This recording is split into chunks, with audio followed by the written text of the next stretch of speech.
Alright, hi. Hi everybody. Hello. How? Just get used to doing that, right? How are you? Okay, lately, I've made a statement that, I only want to deal with information that deals with Utah. Now, I was sitting there one day, and I was waiting to go through the comments. When I made that statement, all the comments kind of stopped. And I was like, wow, nobody's got any information on Utah. So after about an hour of moping, then all the information came in, I think.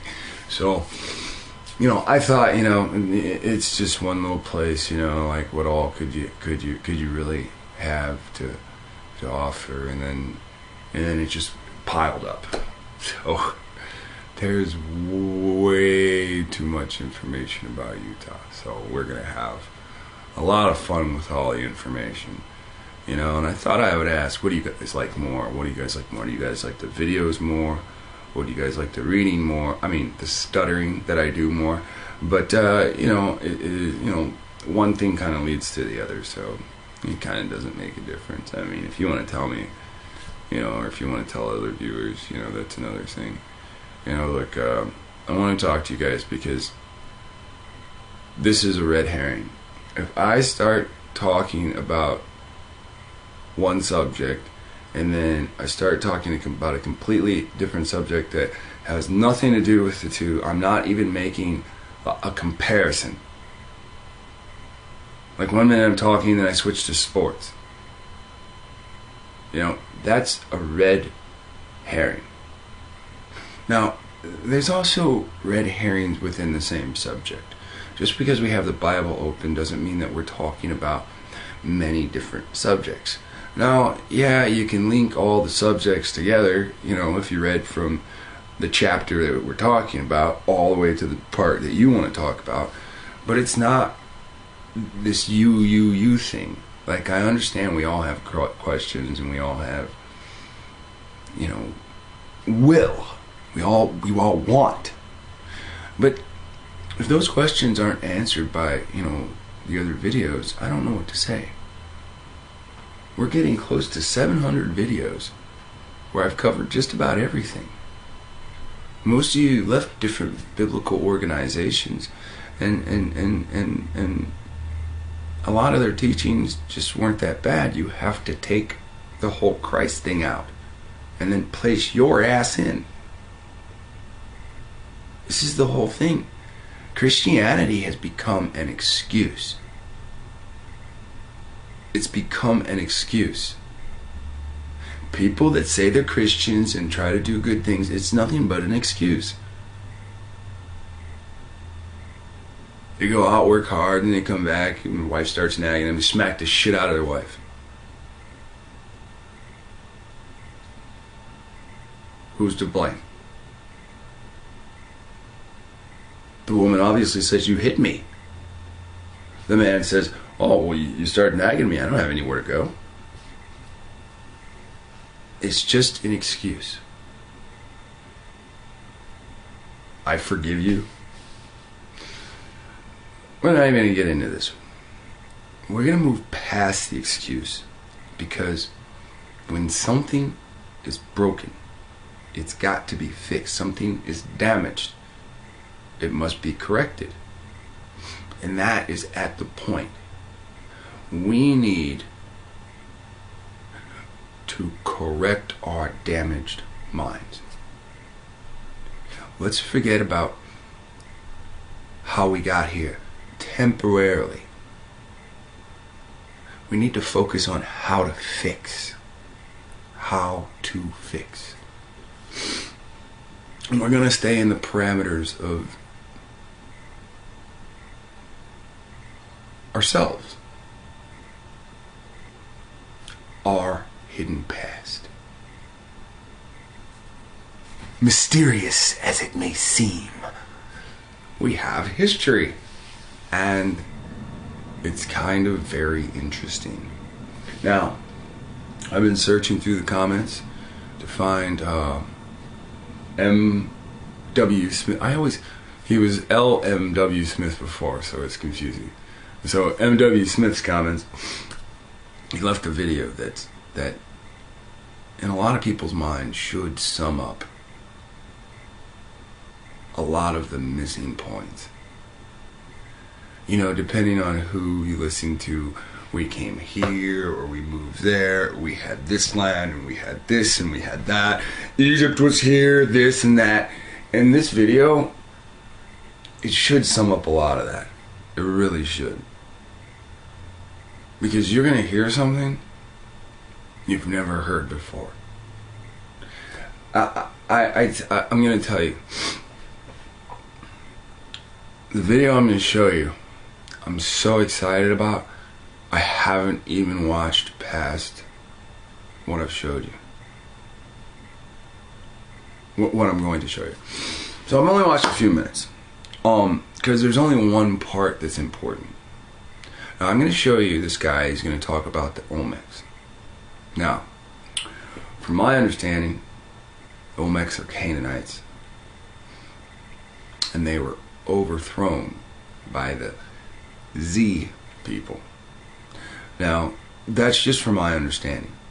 Now, there could be a different version of this, or there could be a real version of this, or a true version of this, and I might not have the true version of this. I'm well open to listening, though. It's not like we can go to the Olmecs records or the Z people's records and read them. Wink, wink. No, actually we can. Because the Z people had a leader, and his name is Hoshen. Hoshen is biblical Joshua. If you look in Deuteronomy, Joshua's real name is Hosea. Hosea is Hoshen.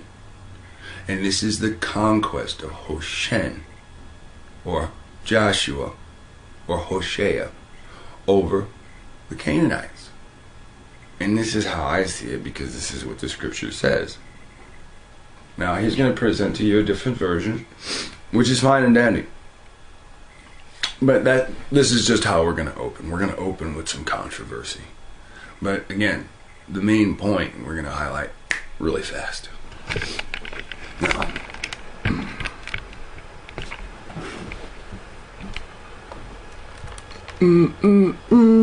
here we go.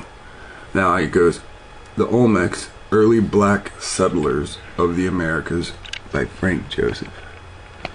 Alright.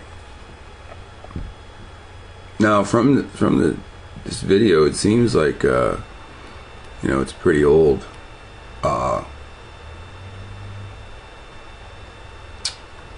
But word travels slow in book form to the black community. This is why if you write books, the other nations are going to know your information first. Your own people won't even read it. They're too busy. A new discovery which has not yet been published. It relates directly to the black communities across America. After here, I'm going to Bimini. As you said, I'm also going to speak at the Washita Conference again in Louisiana about this. Great. But before I tell you about that, people will say, well, big deal, so what? Why is history important at all? History is extremely important. Imagine if I could take from each one of you as an individual everything you knew about life up to last week and just erase it. Where would you be? You'd be lost. You'd be incompetent. You wouldn't know how to plan for the future. And you do the same thing with a people. If you erase their history, or you don't tell enough about their past, they also become incompetent and they can't fulfill the future. And that's why a lot of people in the black community... Did you hear that? You become incompetent and you can't fulfill the future. We're already to a point where we're almost obsolete. in this society. Soon they will no longer need us. Listen to this again. This is the importance. This is why they say, know thyself. How many of you run around with that in your mind? Know thyself, but you don't know yourself. Take from each one of you as an individual everything you knew about life up to last week and just erase it. Where would you be? You'd be lost. You'd be incompetent. You wouldn't know how to plan for the future. And you do the same thing. Let me say this. You wouldn't remember your address. Understand what he's saying. Did you learn how a car worked prior to that? And you probably wouldn't remember that. Take. Not selective taking. Take. Take from each one of you as an individual everything you knew about life up to last week and just erase it. Where would you be? You'd be lost. You'd be incompetent. You wouldn't know how to plan for the future. And you do the same thing with a people. If you erase their history or you don't tell enough about their past, they also become incompetent and they can't fulfill the future. And that's why a lot of people in the black community have felt, well, how come all of the dreams of the civil rights movement aren't yet fulfilled? And one reason is because this history is still suppressed. It still isn't taught. But there's been a recent discovery which is going to blow the lid off of all that. And that's what I'm going to talk about. Now, basically, what science has now found, although this is suppressed for the most part, there have been some great researchers. You have some wonderful books there, like by Ivan van Sertima, who's talking about these things. This is not taught in your public schools, although it will be. Listen. The history that the children are learning today is not going to be history that's going to be taught in the next 25 years. It's going to be radically different.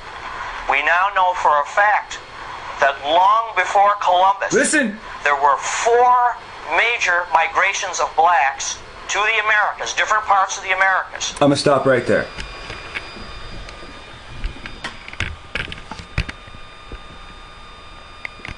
That's it. I don't give a fuck about anything else in this video. You understand that? 4 migrations. It doesn't matter if it's by choice. It doesn't matter if it's a diaspora. They poof. Leave off in one direction, away from whatever's opposing them. 4 times. 4 times this has happened. Different pockets of groups. Of what? Negroes. This has nothing to do with Africa. This has to do with Shem. 4 times. Hey, this video was uploaded in 2013. 3 years ago, right? So whenever it was actually recorded, this guy knew well aware before most people. The writers that he brings up, he tells you there's great books about this, about each of the 4 times that America was colonized by Negroes. And these people came out of nowhere. They came out of the sea with a small percent of Canaanites that were pale and leprous. And they took over the Aboriginals that lived in Europe. Took their titles. If they took over them and they found out that we were here and looked the fucking same, what's to keep them from coming here? And, oh wait, you know how history ends up to our point, right? So that did happen. So, listen again. Although it will be. The history that the children are learning today is not going to be history that's going to be taught in the next 25. I don't believe that. That guy does not control the history books that come out of Texas. If the history books change, it's because we changed the history books. We found out that they were telling, they were going to put in the next year book that blacks were indentured servants instead of slaves. Did any of you move out of your chair? I didn't even move. Call from Lung Cassandra. Hold on 1 second. Call from. Alright, so let's listen to this again. Years. It's radically different. We now know for a fact that long before Columbus, there were 4 major migrations of blacks to the Americas, different parts of the Americas. So, the people that run things, they know this.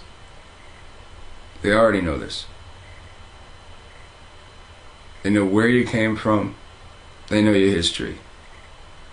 They put your history in a book and they shoved it right in front of you.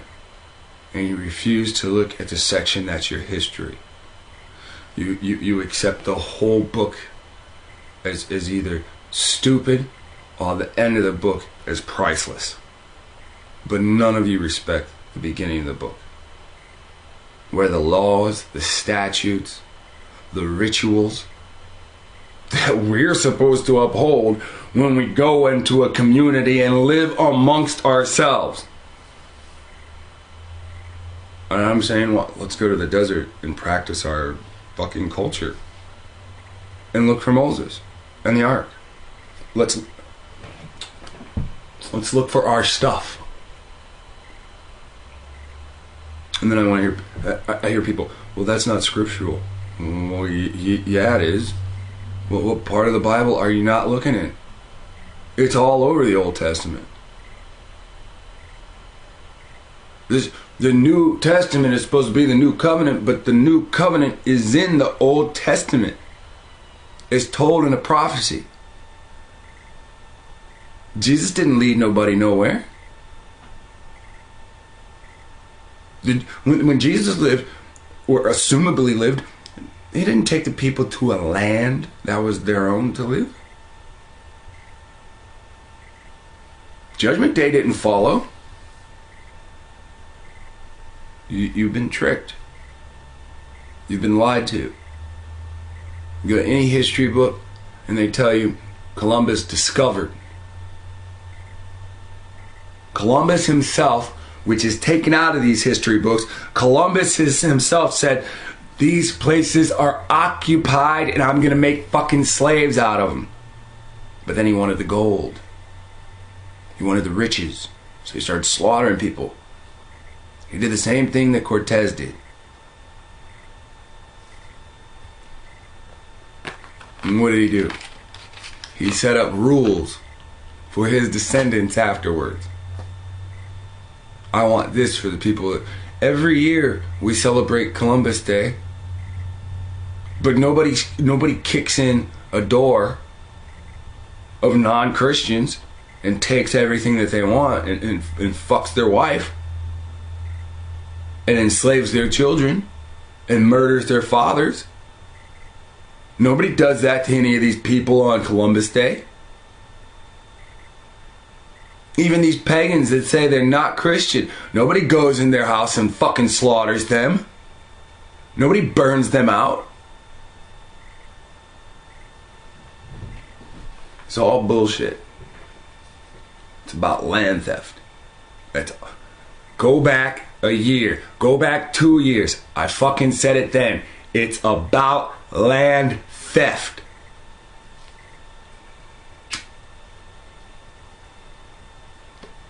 Those of you that live in the Washington, D.C. area, what you want to do is you want to go to the Indian Museum, the Aboriginal Indian Museum. It's on the 3rd or 4th floor. And they've got the treaties. They have the treaties there. And you'll see this beaded thing. And it looks like a wrestling belt. And it turns out you can translate what's on the beads, or at least people know how to translate what's on the beads. And it says it's a treaty between the Aboriginal, right? Let me play this again. It's not going to history that's going to be taught in the next 25 years. It's radically different. We now know for a fact that long before Columbus, there were 4 major migrations of blacks. Major. That means whole populaces. They went to a place no man kneweth. Azorath, past Azores Island. These beads, when they're translated, it says, we are sovereign of each other. You can stay as long as this is the agreement. We're sovereign of each other. The people on the big boat don't have authority over the people in the canoe. The people of the canoe don't have authority over the people in the big boats, in the ships. These treaties were broken. Other treaties were forced on Canaanites that did not control the land. This is why they call those people the civilized tribes. They were willing to sit down after the first treaties were broken. Why would you sit down and make treaties if the first treaties were broken? That's what our forefathers said. So the Europeans, or the people that claim to be Europeans, they look to other entities on the soil. And that's why they were able to keep their land. What's the guy's name? Oh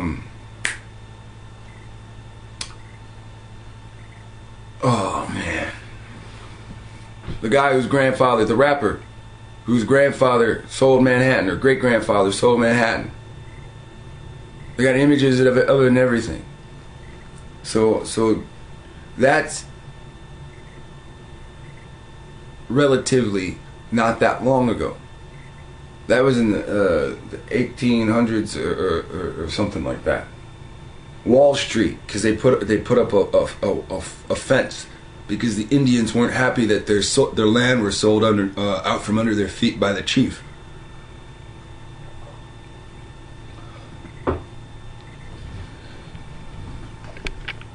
If I think about that, if I think of that guy's name, I'll bring it up later.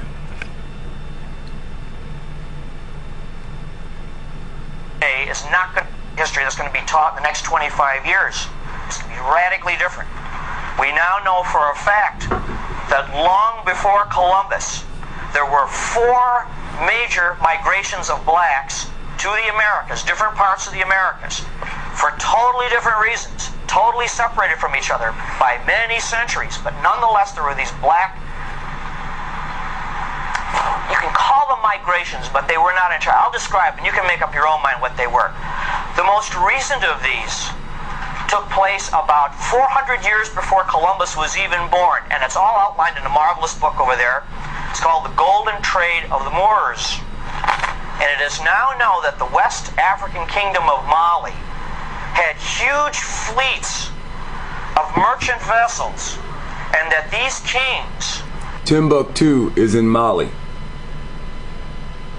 So, when Rome came over here, when Rome came over here and started seizing Negroes, Indians, brown-skinned Indians, they took them back to Rome and put them in slavery. This is how we get the Book of the Essenes.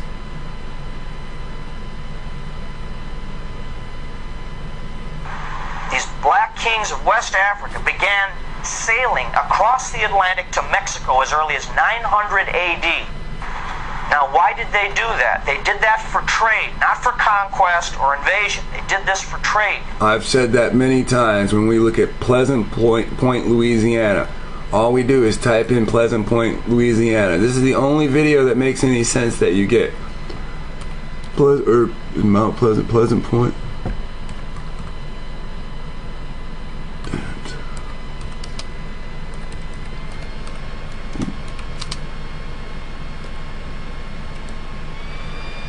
Spell it for me, piece of shit.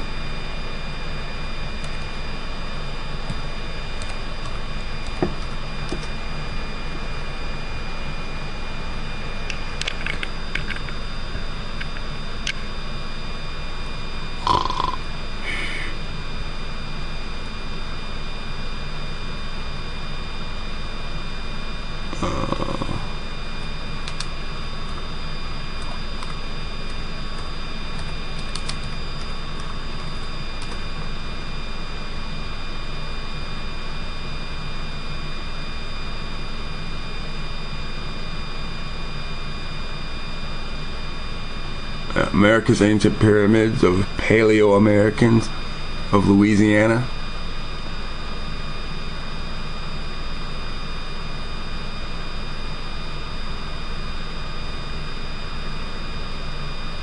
Well, I don't think that's the video I was looking for, but this pretty much sums it up. The Moors, like he said, the Moors came last, and there was a colony here at Pleasant Point, where the Hebrews had a trade section, the Moors had a trade section, and the Hittites had a trade section.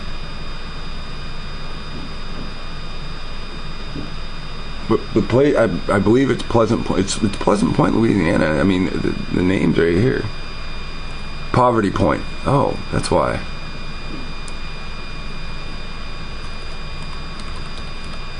Poverty Point.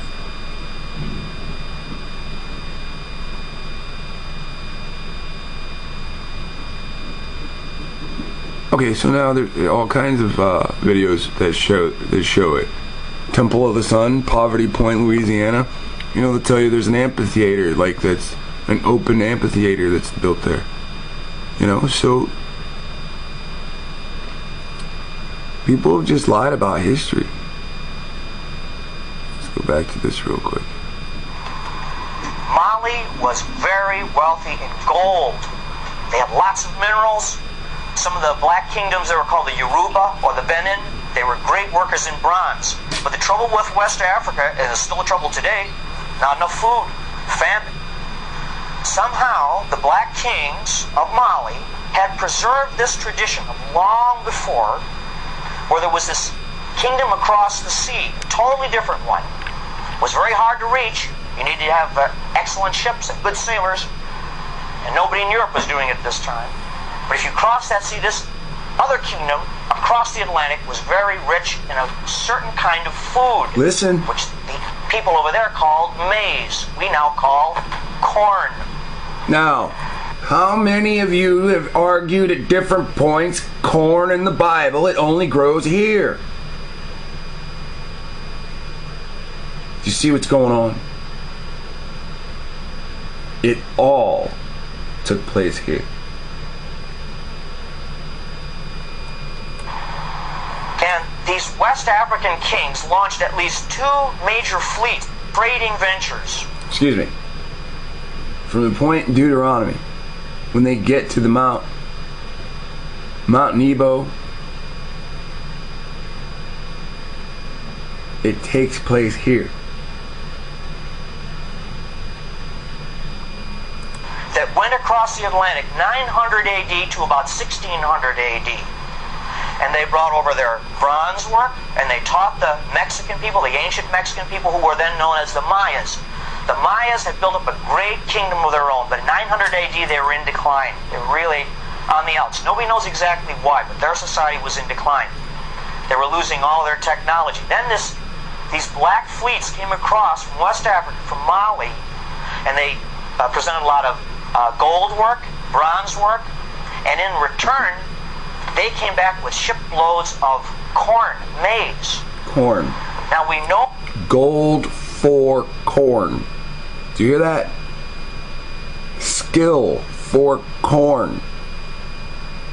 We'll teach you everything we know about the world for some fucking corn. For sure that this actually happened because very recently, you'll see in the next issue of our magazine, not this issue, the next issue is coming out in about 2 weeks. This is part of the discoveries are happening so fast and furious, it's hard to keep track.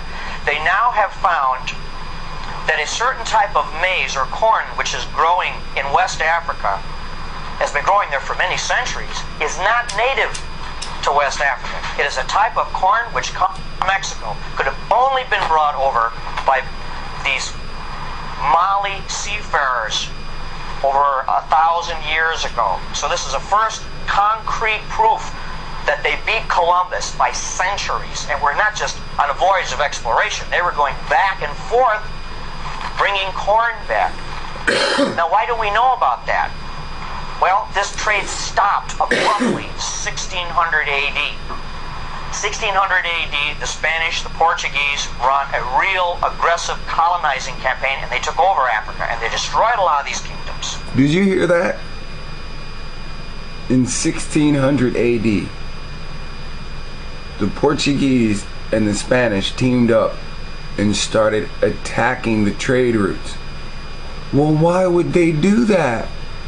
Why would the Spanish and Portuguese team up and attack the trade routes? Well, that's where the money's being made, right? They got permission from the Pope. This is the leader of the mafia. And you think the mafia has to deal with some henchmen? This is control of countries.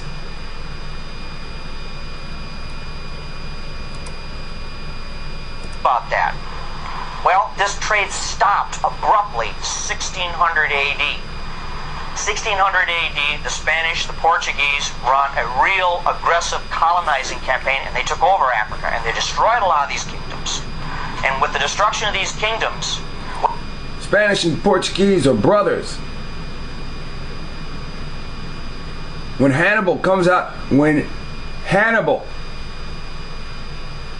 Esau's Hannibal comes out of Africa, he says Spain is Tzephon. Zepho is the biblical grandson of Esau. So it was one Edomite kingdom versus two Edomite kingdoms. Same blood. Hannibal, black skin. Black skin. Out of Africa. Carthage. Carthaginia. Spain and Portugal, you know what they look like. And all the knowledge and all the history of these past trades. And this is a tremendous lesson for us because, you know, we're so proud of our American civilization. We think it'll go on forever. But when a civilization falls, history tells us it takes almost all memory of it with it. Civilization is really very fragile. And that's why these lessons from the past are very, very important. If we want to preserve our civilization, we have to learn what happened to these others that crashed. So we know for sure between 900 and 1600 AD, long before Columbus was even born, as I say, these blacks were trading, these black kingdoms were trading with Mexico. If I have to refer to my notes, it's because this is new to me as well. There's also traditions in Mexico, ancient Mexico, of these black kings coming. And one of them was called, by the Mayas, if I pronounce this right, Ekchua, which means the black calabash or the black gourd. It referred not only to his black skin color, but also this gourd that he brought over. This gourd has been portrayed in these Maya hieroglyphs. This guy is portrayed as a West African type of man with robes and everything. And he's holding a gourd in these glyphs. That gourd has actually been identified as a West African type of gourd. So here we're having wonderful proof that there were these contacts between Africa and Mexico, and they actually referred to him by this name. And it shows that the Mayas and these Mali civilizers, these Mali traders, got along really well. It wasn't a conquest. It wasn't one society taking over another. They both had things to offer each other. The Africans had to offer metallurgy and gold, and the Mayas had to offer corn. Alright, so you see through ancient trade, these two black communities were united. Now, the people of Mali are Hamitic, and the people that were in Mexico at the time were, Shemitic. Okay? And I think it's interesting how they took these images and they tried to make a way to show where they came from. Now today we can test the vegetable, we can do this, we can do that, and we can say, oh, we can distinctively tell that this seed, this DNA of this seed, It's from the soil. It's from the eggs of this soil in this country. You get what I'm saying? You see, you hear how I'm linking it up to how humans plant seed too. This is what they're telling you. They're able to do. See, this is in 1997. Next year it's 2017. Ain't nothing fucking changing. This is not information that they want anybody to know. He starts this conversation off with the Moors. 20 years later, everybody's calling themselves fucking Moors. If he had started this conversation off with the Hebrews, today everybody be calling themselves Hebrews. Now, I'm going to switch gears. We're going to look at one more thing I want to say. Look, some of these Indian mounds, they're the bodies of Moors.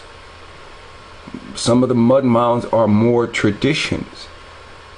Moors are Amorites. Amorites are Canaanites.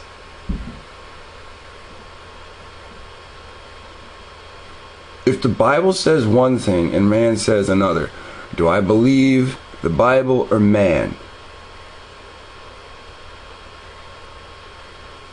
So there's a wonderful example of, for ourselves too, two totally radically different cultures, separated by a vast ocean, tremendous cultural and racial differences, and yet they still cooperate and got along real well. So it can happen.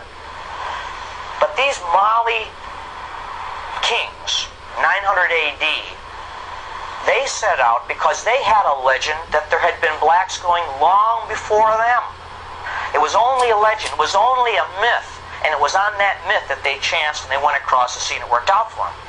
But that myth traced all the way back to an even earlier black contact between Africa and America. And I'm talking about now not Mexico, but what we call now the United States. And this relates to this new fabulous discovery that is coming out. About 200 years before Christ, up until right at about the time of Christ, in other words, about 2,000 years ago, there now appears that there were wealthy West African and North African blacks who left Africa on a pilgrimage and came, if you can believe this or not, but there's solid proof for it now, to southern Illinois. Now I'll explain how that happened. In 1982, our time, there was a guy who was going along southern Illinois. He was a cave hunter. And he was, I don't know if you're familiar with southern Illinois at all, on the Ohio River, it's just honeycombed with caves. Thousands of caves. They have not all been explored by any means. And he was involved in sport for hunting in caves. It's done all the time. It's rough work. Sometimes these caves are very narrow. He went into, to make a long story short, he went into this cave that no one had ever seen before. And he squeezed through a very narrow entrance, and all of a sudden it turned out into an enormous room. And in this room, he found great sarcophagi, or coffins, coffin lids, made out of stone. The walls are engraved with all kinds of stories, picture stories of men and women in old costumes from the ancient world. And then on the floor, he found stacks of thousands upon thousands of these black rocks that were beautifully engraved with the profiles of people, not Indians, people from other parts of the world. Some of them were white, some of them were Asian, but hundreds are black people. Do you understand what he just said? They were able to make their own images in the stone and depict what tone they were.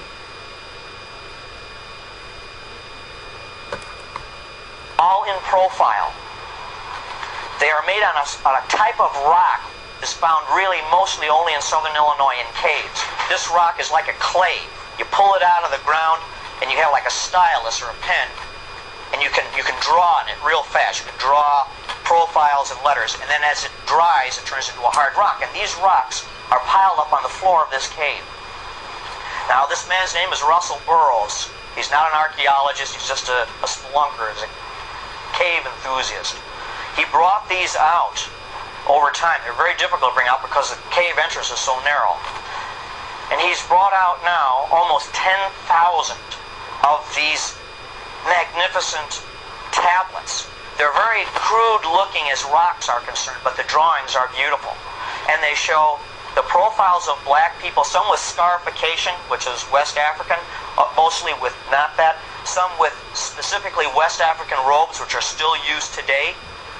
Some will have a man on one side and a woman on the other. Some will be entirely women. It has each one of these 10,000 have a script associated with these pictures. Nobody's been able to translate the script. Well, since 1982, this place has really been contested a lot, but finally some professional archaeologists are involved, some top archaeologists, and they have verified that it is all authentic, and they have dated it now, and there's going to be a lot of information released in the next few weeks and months about this find. Who are these people portrayed in this cave? The year is 2016. You hear this guy saying they found this shit back in 82 or something of that nature. You saw on the video it says this is recording in 1997. You haven't heard a fucking thing. I'd love to listen to more of this, but his words excite me so much that today I know I can't find any information on this. Why? Why? I'm going to show you. Alright, so let's go over here. This is Glenn Beck, Native Americans wrote in ancient Hebrew. Alright, so one of my commenters, Dave Apex, sends this over. You know, I don't know what his, you know, I think his intentions are say, you know, this is another place that could have been Moses' tomb. But I'd like everybody to remember the Bible is specific. The tomb is going to be out in the desert, and it's going to be a tomb of one. Nobody's ever found his staff, so his staff's going to be there. It's wonderful what they say about all these things, but the Lord said he can't set foot on the soil at the time that he came in.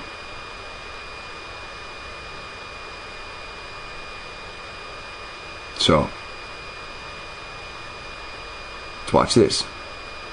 Why do we not hear about these ancient tombs? Of 606 feet, 606 feet, 606 feet, 606 feet. 606. It's made up of staves, exactly the same. Now, if that's not interesting enough, look at the angle of the Great Pyramid of Giza. If you take the angle of the Great Pyramid of Giza, the slope is 51.8 degrees. Let's go back to the earthworks. If you measure the line that goes straight through the center of the structure, right here, and then you go true north, it's 51.8 degrees. That angle is exactly the same angle as the pyramids of Giza. It is the same math, the same calculations as ancient Egyptians. Let me show you one more connection. In 1860, David Wyrick, he's a guy who surveyed the Newark earthworks. He was digging into a mound near those earthworks, and he found a wooden coffin made of oak. They opened up the coffin and found a skeleton of a man holding a little box that was about 8.10 inches in size. The box had been cemented shut here. This, by the way, is sitting in Ohio. Well, he opened up the box and he took it to scholars, and they looked at it. The man seems to be carrying something, and there's writing here. At first, they couldn't recognize. The writing is, they thought in 1860, some sort of Hebrew. Well, finally, about 20 years later, they found some rabbis living in the area, and the rabbis looked at that, and they could read it. They said it was an old kind of block Hebrew, and it was a rendition of the Ten Commandments. Now, this is another piece. Block Hebrew. They said they'd never seen anything like it. Mainstream archaeologists at the time called this a hoax. But then in 1900, or just about after 1900, in Israel, they found the same block-style Hebrew writing. Mainstream archaeologists still dismiss the findings. They found it in Israel, and they found it in Ohio. But there was another stone that they found that they couldn't argue. This is the Bat Creek stone. It was found during the course of an official Smithsonian evacuation. The Smithsonian didn't understand the meaning of the writing on the stone. They thought it was Cherokee, since it came from Cherokee country. They didn't realize that it's actually Hebrew. They had published this originally upside. Now, the Cherokee or the Cherethites, or are the same, or Cherothi.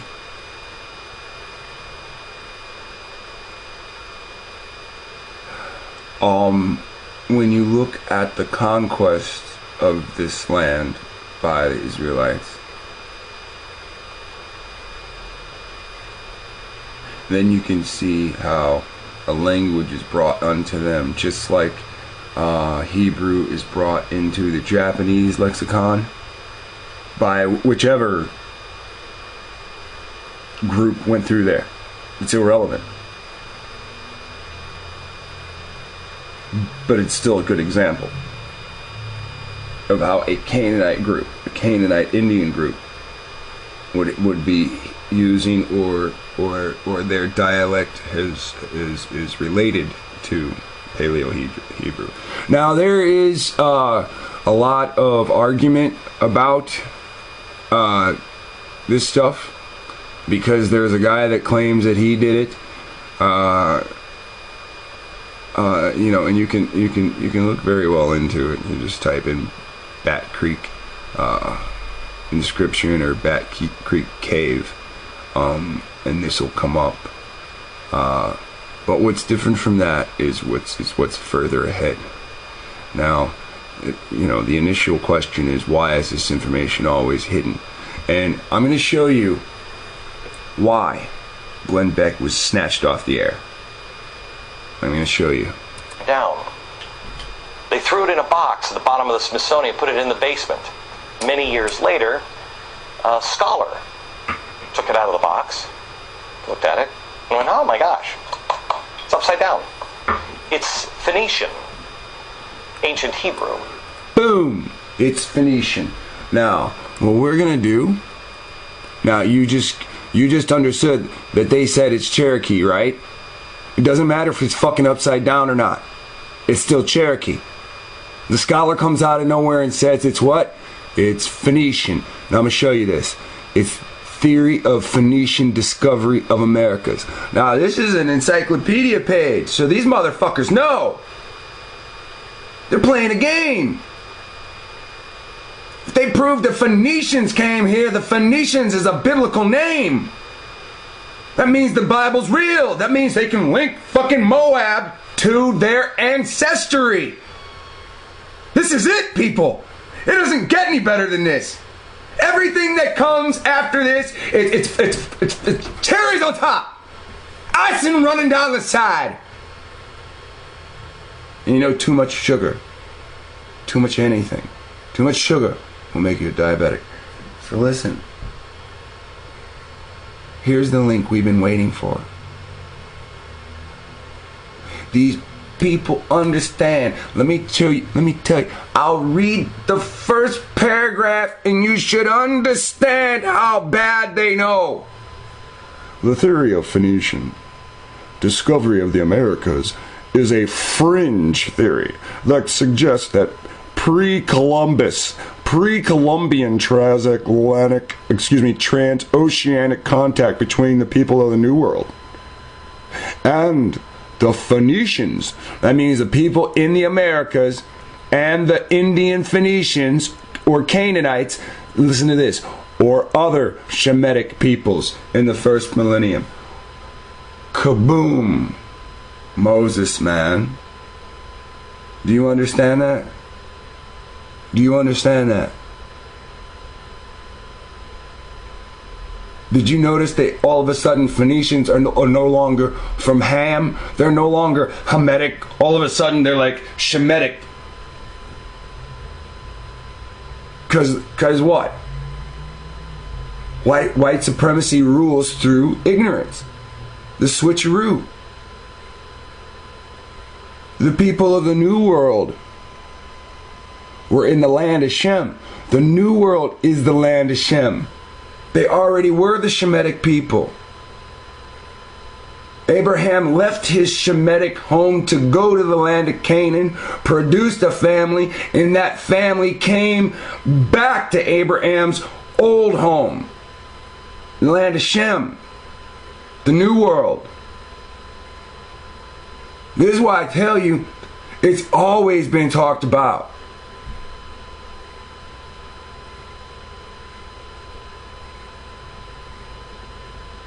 Where is the land of Shinar?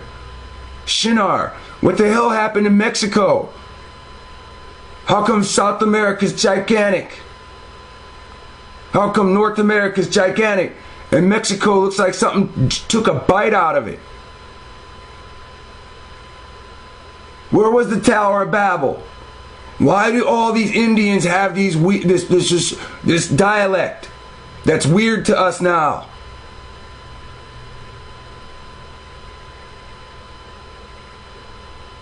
Our own tongue is weird to us.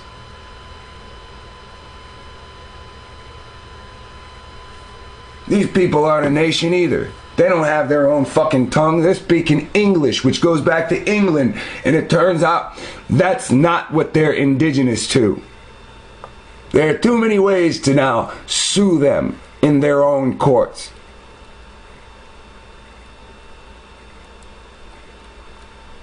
That's the connection we were looking for.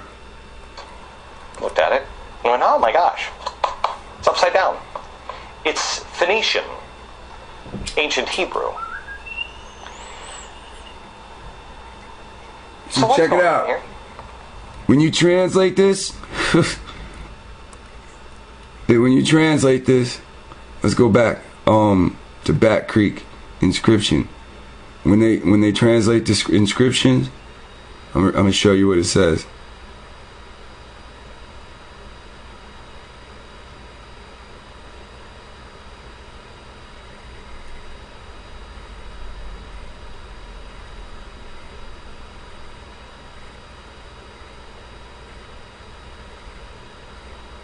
Hold on.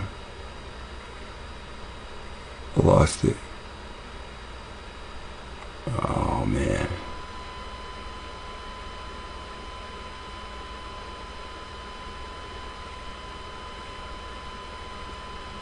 Basically, you can see it's a broken off piece. But it says, to the Jews. As if they were giving something to the Jews.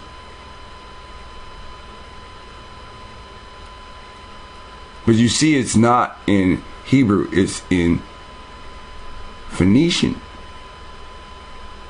And the Phoenicians, of course, are a part of Ham, which they would have access to what? Egyptian writing. What is that about? Where is that history? I'll show you in a few minutes, and we're going to have a conversation, and I'm going to show you some more things that the Smithsonian Science, Government, Commerce colluded to erase. Bam! By the way, I want to thank the... By the way, that's him signing off right there. That's him signing off right there.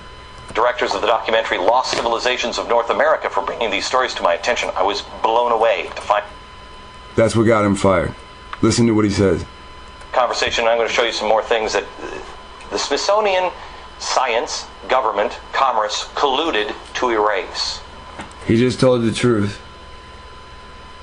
Commerce, science. He'll show you the equation on a chalkboard. This is what got him fired. He done gave away trade secrets now. Do you understand this is built on fucking commerce through religion? He just gave away trade secrets. See, they make them being here reasonable to the rest of the world Because they say they came here and it was nothing but dumb savages. They were barely above the level of primate. That's why they always try to call us dumb apes. The rest of the world just think that we're ignorant savages because this is how America presents us. You get a job in Hollywood, you're an extra, you're a fucking servant. That's how they want the rest of the world to see you in that movie. Look at what movies go worldwide and how many black actors are in them.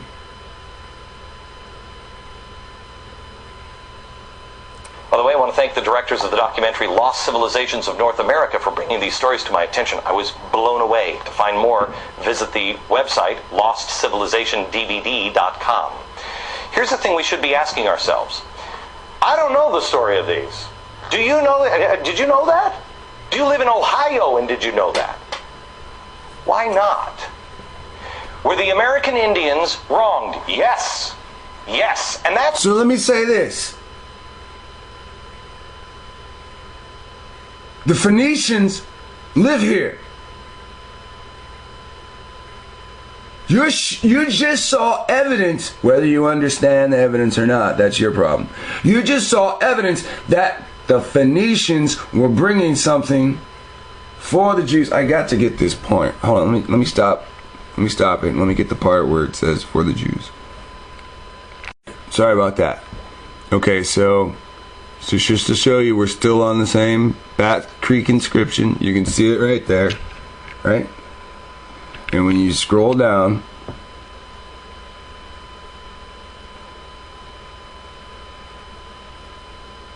to right here, analysis and debate, paragraph 1, paragraph 2, third paragraph at the bottom, it says Gordon published a series of articles in early 1970s arguing that when the stone is turned so that the straighter edge is at the bottom, the letters are actually a version of Paleo-Hebrew text used in the 1st century BC through the 2nd century AD. According to Gordon, the 5 letters to the left of the comma-shaped word divider read right to left, from right to left, LYHWD, which he interprets as for Judea, or including the broken letters at the far left, LYHWDM,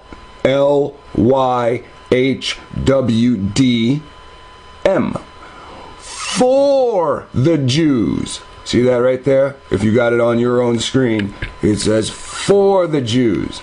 So again, as if they were bringing tribute for the Jews. How could they bring tribute for the Jews if the Jews weren't there? Hence the Judeans or Israelites and Ephraimites were here, just as the book of Deuteronomy says. Just as we can go to Google Maps and see it for ourselves. So listen. That's what we focus on in America, is we were bad to the American... Forget about it, it's in the past. The question should be the ones that the founders asked. Who are they? What knowledge do they have? Can you imagine the difference we would have now if we would put our differences aside and put our past in the past and concentrate on today? And say, let's learn from each other. What do you have? What is that? And Lucifer said, get this mother off the air. And you don't see Glenn Beck no more. He definitely don't talk about shit like this no more on his radio program. What is that? When we get back, I'm going to be joined by Peter Lilback, who is, I've told you before, is one of my favorite authors. He's going to talk to me a little bit about the founders here. And I'm also going to show you some documents that show how that history has been erased. Next. No. Right now. He said documents. Now, you should be drooling. Because when I saw that, when I heard that, That's all the salivation gland puddle was underneath me. Drooling everywhere. Documents to prove how this happened. This is the Smithsonian Annual Report. The Smithsonian Annual Report. Now listen, people that live in Washington area, you live in Maryland and you're close to Washington, you live the edge of North Carolina, you live close to Washington. You can go and you can get copies of this. You can print them out. Listen close. Look at the equation on the chalkboard when he brings it to us. 1882, 1883. Now there's what you need right there. I'm sure people can do it online. Send it to me. I could use it. It would, because, it takes a while to make these videos. My computer's tied up. I don't have the time to do it. And then to remember to go back to this video to 4 minutes and 43 seconds is a little difficult for me. 1882, 1883. Sorry, let me get the title again. The Smithsonian Annual Report, 1882, 1883. This is John Wesley Howell. This is an original copy. John Wesley Howell in 1789. Again, Powell. This is the director. Okay, so this is John Wesley Powell. Powell, not Howe. Powell. All right. Now listen close. This is why your history is stolen from you. This is the answer that most of us didn't even know we wanted the fucking question to. How can they do this? We know how they can do this. When did they do this, and is it in writing? Of the Bureau of Ethnology at the Smithsonian Institute, he said this. See, first off, you understand how important the TV is to our culture? We do not understand what it is like to live without the TV and the radio. At a time when writing papers and mail, newspapers and mail are the most popular things. And then you have books, which are the equivalent to movies. Long movies. Smithsonian Institute, he said this.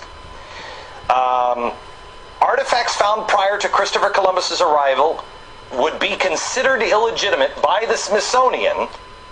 Christopher Columbus's arrival would be considered illegitimate by the Smithsonian.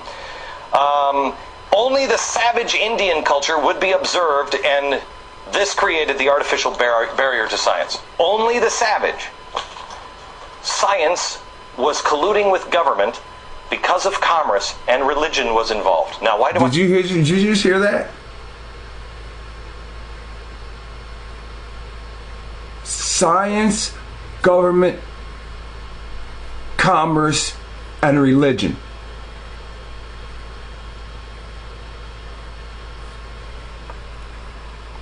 Let's hear it all. 1882, 1883. Ooh, excuse me. This is John Wesley Report. 1882, 1883. The report. That history has been erased. Next. Sorry, bad DJ. This is the Smithsonian Annual Report. 1882, 1883. This is John Wesley Howell. This is an original copy. John Wesley Howell in 1789. Again, Powell. This is the director of the Bureau of Ethnology at the Smithsonian Institute. He said this. Artifacts found prior to Christopher Columbus's arrival would be considered illegitimate by the Smithsonian. Only the savage Indian culture would be observed, and this created the artificial barrier to science. Only the savage. Science was colluding with government because of commerce and religion was involved. Now, why do I tell you all this stuff? Not because I'm an Indian expert. Did you see the black cameraman pop up when they said savage? Dude, these guys are sneaky. Watch this shit. Oh. Because of commerce and religion. Let me go back a little bit. The artificial barrier to science. Only the savage. As soon as he said savage, they popped that nigga up. This motherfucker just pop out of nowhere like Bugs Bunny. Only the savage. Boing. Like, come on, man. Like, you know, hey, does this guy even know they're talking about him right now? He probably still thinks he's an African American. That shit tripped me out, man. As soon as he said savage. When he says savage, I'm used to like cluing in on him, but like it's just so, oh shit. Only the savage Indian culture would be observed, and this created the artificial barrier to science. Only the savage. Science was colluding with government because of commerce and religion was involved. Now, why do I tell you all this stuff? Not because I'm an Indian expert or anything else. You got to do your own homework. I just found out about this stuff. I'm amazed by it. I don't know what the answer is on this. The reason why I bring it up is the stock is not bad. The soup went bad, but the stock... See, he's talking about his people. The stock is not bad, but the soup went bad. The people aren't the carriers. They're just infected. Is not bad. The soup went bad, but the stock is not. Peter Lillback, Dr. Peter Lillback. How are you, sir? Good to see you. This is a book that needs to be owned by every American. Every single American should have this book in their home. It's called Sacred Fire. These are the words of George Washington, and it takes history absolutely apart. Not on somebody's opinion, but on their own words, on his words. Peter, I want to go to you and talk to you a little bit about, again, the stock. George Washington had a good relationship. Our founders had a good relationship with the Native Americans, right? There's no question about that. When they came to America, they realized they could not survive without a close relationship with the Indian people. The greatest story, for example, is the Pilgrims who are blown off course. 800 miles out of their destination, Virginia, they're in Massachusetts. They land on ground, and they're in the middle of nowhere, no government. They make the Mayflower Compact. Of course, they have government when they land. And there's no Native Americans there because a plague had gone through, but one person shows up. He happens to be a Native American that knew English. He'd actually been... Listen to that. Nobody's there because a plague went through. Massachusetts was not a colony yet. There was no people that sailed from European colonies yet. Now remember, Europeans aren't even Europeans, so they're in colonies over there. Gone through, but one person shows up. He happens to be a Native American that knew English. Listen to this again. Ground, and they're in the middle of nowhere, no government. They make the Mayflower Compact. Of course, they have government when they land. And there's no Native Americans there because a plague had gone through. But no Native Americans because a plague had gone through. So the people that had already settled in Virginia was already using plague warfare against the black Indians, against all Indians. Israel or Canaan. Look, the disease didn't come by accident. They tell you even the Hittites at Hittusa, a video you can find on YouTube. HATTUSA. If you just type in HATTUSA, the video is going to pop up. It tells you there they were using biological warfare. We know from looking back at history, the people that call themselves Europeans that colonized Europe and started colonizing, well, successfully colonized this place, was using biological warfare. So some Indian that somehow survived the plague was going through the area of the dead, and he stumbles upon these Europeans starving. They're in Massachusetts.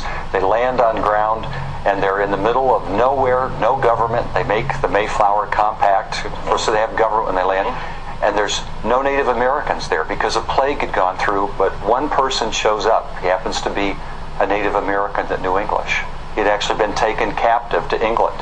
He'd learned English. He'd gotten his... This is an Indian. Someone native to this land that had already been on a boat voyage to England. Because a plague had gone through, but one person shows up. He happens to be a Native American that knew English. He'd actually been taken captive to England. He'd learned English. He'd gotten his freedom. He came back, his people were gone. The white settlers are there all of a sudden, and he meets them and he says, "Welcome."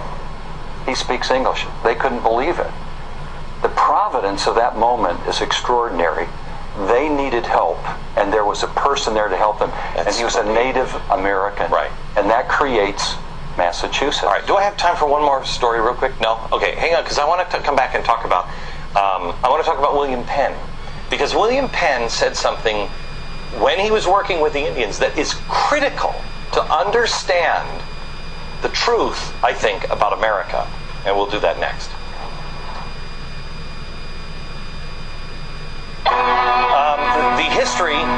The history that has been erased in our nation, in particular with the Native Americans, happened because it didn't fit the story they created, Manifest Destiny. It only works when Indians were savages, and they had to have savages for commerce and government to expand. The ancient artifacts prove otherwise. Why aren't we looking into those? Peter Lilback is the president of Providence Forum and the author of George Washington's Sacred Fire. Okay, Peter. Isn't it funny? He's talking about this and Utah is on the screen, the whole time. Come on, how many signals do we need? I mean, seriously, who would imagine?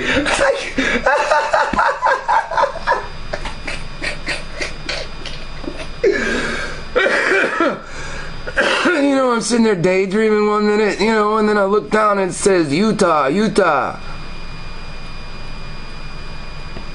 Savages, and they had to have savages for commerce and government to expand. The ancient artifacts prove otherwise. Why aren't we looking into those? Peter Lilback is the president of Providence Forum and the author of George Washington's Sacred Fire. Okay, stop watching underneath. Let's listen again. Peter, I think a great place for Americans to understand the truth about Americans and Native Americans and African Americans and all of it. It comes from William Penn. Tell the story. Great story. Philadelphia, the great founding city of the United States. That's where government began. It was founded by William Penn. He wanted a city without walls. And he determined that he would do it by making a constant commitment to justice and ethics with the Native Americans. There never was an Indian war with William Penn. And there's a wonderful treaty that still exists that describes the commitment they made. And it says this: there are good people and bad people among all people. There are good and bad Indians. There are good and bad Christians. That's what he called them in Philadelphia. And he said, we must come together so that we will address these problems that will come with respect and by communication, affirming the good. That's where we... Now look at on screen, look, it goes Utah Constitutions. Again, I think that's kind of interesting because he brings up this treaty that he says is still active. All these treaties are still active. The ones that were done without seizure. The ones where no one was forced. It's a violation in a treaty of its own. And we have our own constitution or our own covenant that we need to make. And again, I can't highlight enough how attached to this video is Utah, and the timing of this during I don't know how you phrase it. the attempt to get us all to come as one and work as one unit. Need to be. There are good among us and bad among us. There are good Americans, bad Americans. There's good parts of America, there are bad parts of America. In the American story, we've got to come together as the good people, stand together and guard against the bad, so we can live in a country without walls. Peter, thank you very much. Back in a minute. We expand our own understanding of America, good, bad, and ugly, with the Civil Rights Movement tomorrow and Friday. And then we'll see you down at the mall in Washington, D.C. on 8/28. Don't miss it. History in the making from New York. Good night, America. Your show got pulled because of this. But,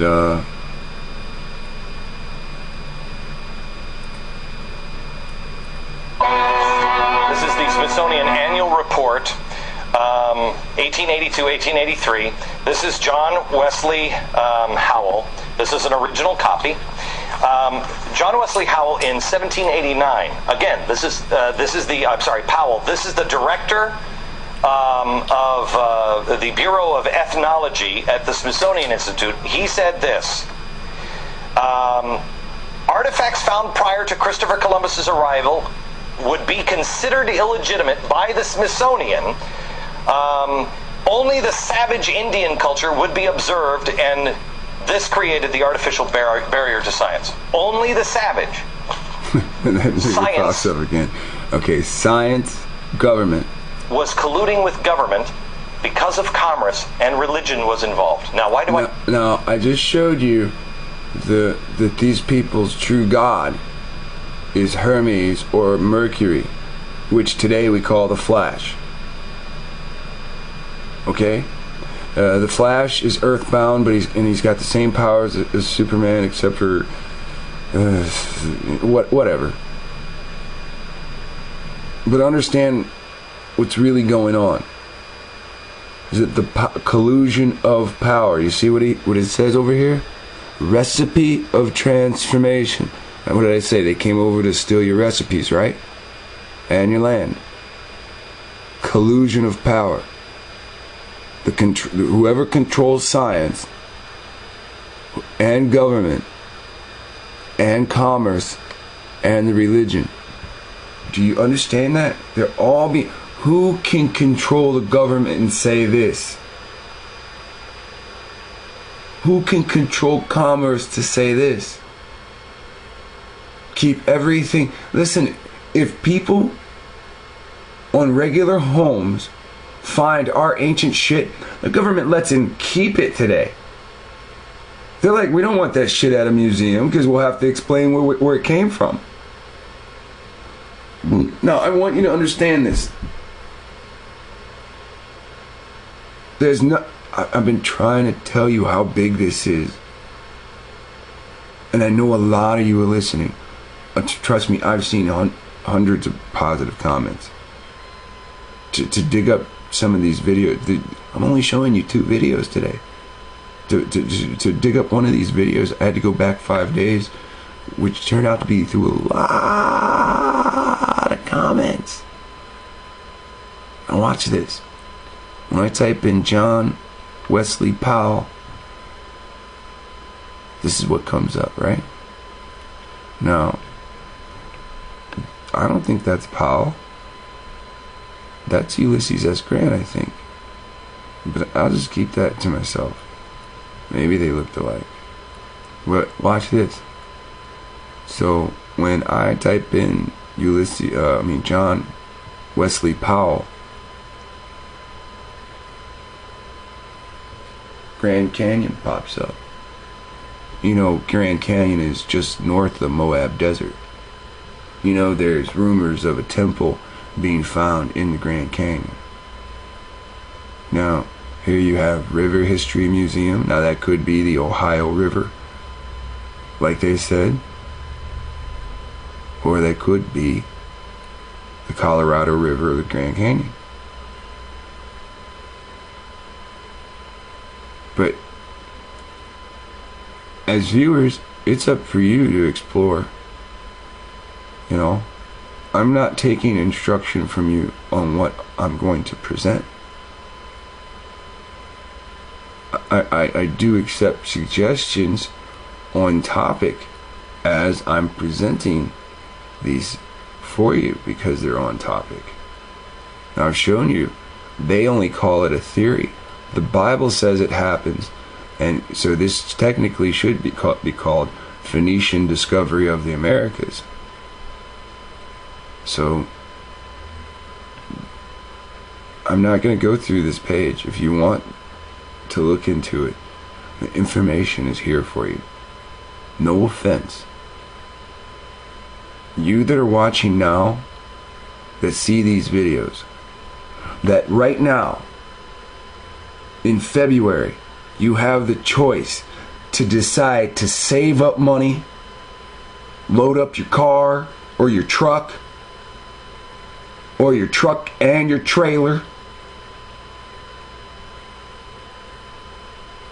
You right now have the best opportunity, because knowledge is power. Imagine a year from now somebody seeing the video and we're already organized out there. We're so organized that you guys are adamant about a screening process to allow people into the desert with us.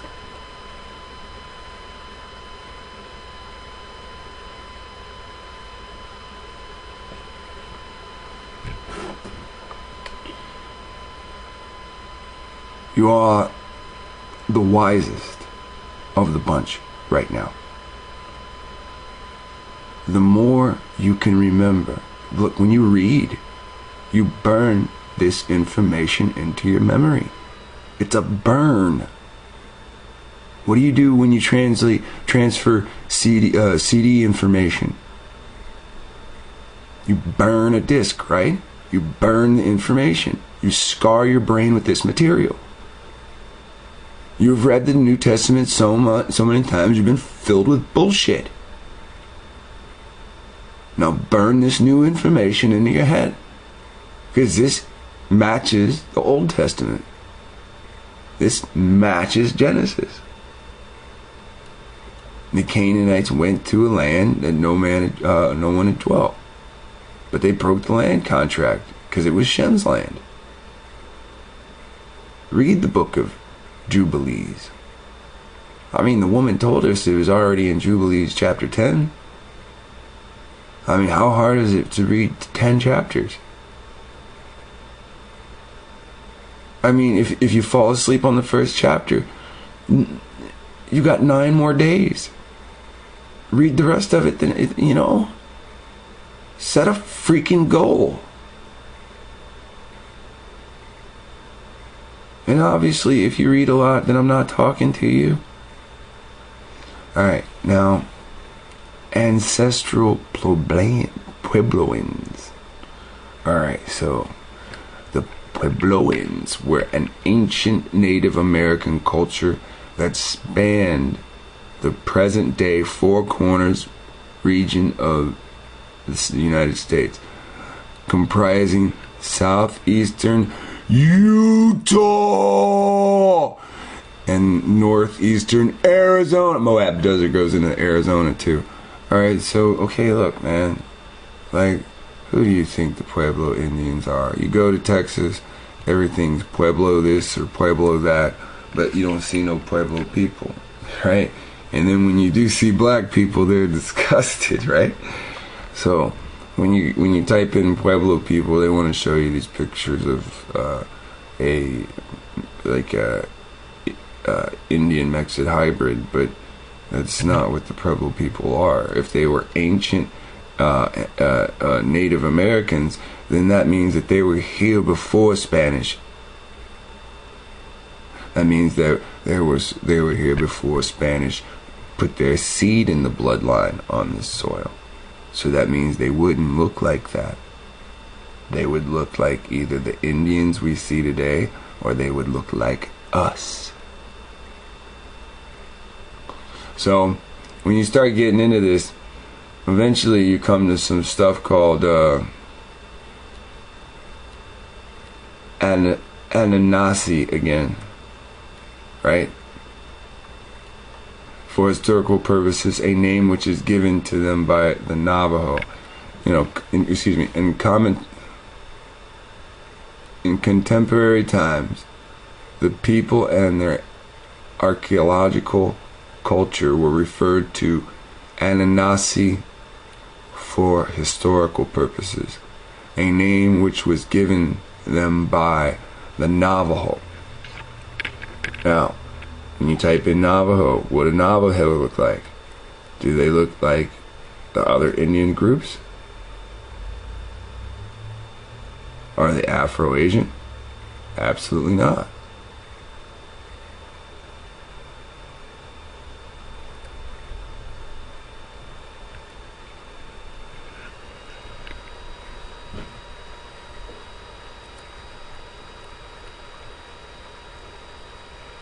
So we can go into it, like who they are.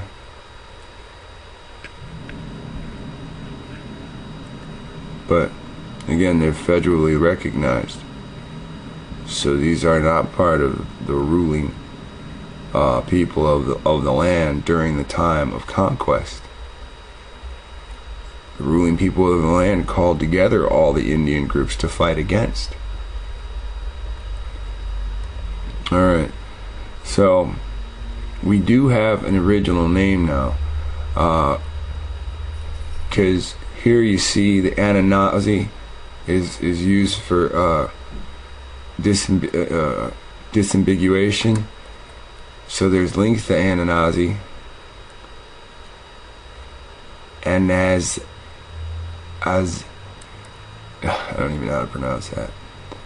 So it just sends you to ancient Papuans, pre-Columbian cultures, post-Archaic period in North America, Native American history, and things of that nature. Let's see what this comes up with. And we have the Virgin Anunnaki, the westernmost ancient Pueblo group. Anunnaki, the X-Files, an episode of the American show. Character and Rosenberg's Andromeda, New York-based rock band. So, yesterday we had something up that had to do with that. I can't remember offhand, but it led to this. So, obviously this is one of the ancient names of the Indian groups that were wiped out, and they were most likely thought to be wiped out and more likely enslaved. Now, if you want to know more about this, feel free to read more about it. Again, Europeans show you one image of Montezuma, yet 400 years ago, this is the image of Montezuma that they respected. So, now if the Smithsonian at the time, during colonization, is one of the most exciting things for Europeans to visit or to read about, then this person controlling ethnic diversity, promoting the thought that to intelligent readers, promoting that we're just savages and they will ignore all finds that are related to pre-Columbus. This is the Smithsonian Annual Report, 1882-1883. This is John Wesley Howell. This is an original copy.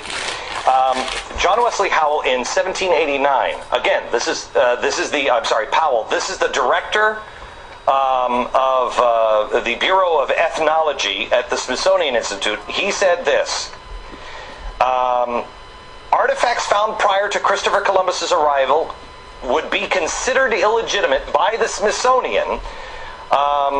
Only the savage Indian culture would be observed, and this created the artificial barrier to science. Only the savage. Science was colluding with government because of commerce, and religion was involved. Now, why do I tell you all this stuff? Not because I'm an Indian expert or anything else. You got to do your own homework. I just found out about this stuff. I'm amazed by it. I don't know what the answer is on this. I do. So, this is going to lead us right back to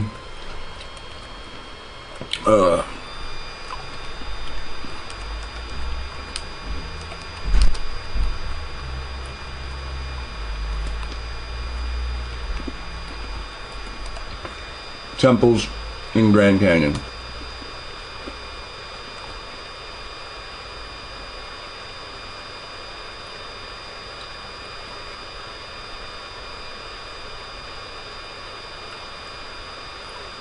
Here we have mystery of the Egyptian temple in the Grand Canyon.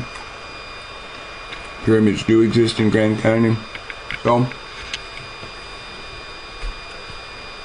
that's where we'll pick up next time. Alright, look, I hope you're learning something, especially by yourself. And where we came into this country, we entered in from the west, and they came in from the east. I hope you're more so understanding when you came into this country, and I know that's kind of hard to do. So we're gonna watch more of the first video. Now, we've already heard that the Moors, Almorites, come in first, first in the video, but they were the last in. So if they're the last here and there's already black civilizations here, for them to come in and just claim everything is as silly as Europeans to come in and claim everything. So when they say that Ameri is the land of Ameri or more and all that stuff, it's just nonsense. They had properties here. Moors obviously don't understand the Treaty of Tripoli. They're in agreement with Europeans to enslave the children of Shem. So when people push the whole more stuff, I say no more for me.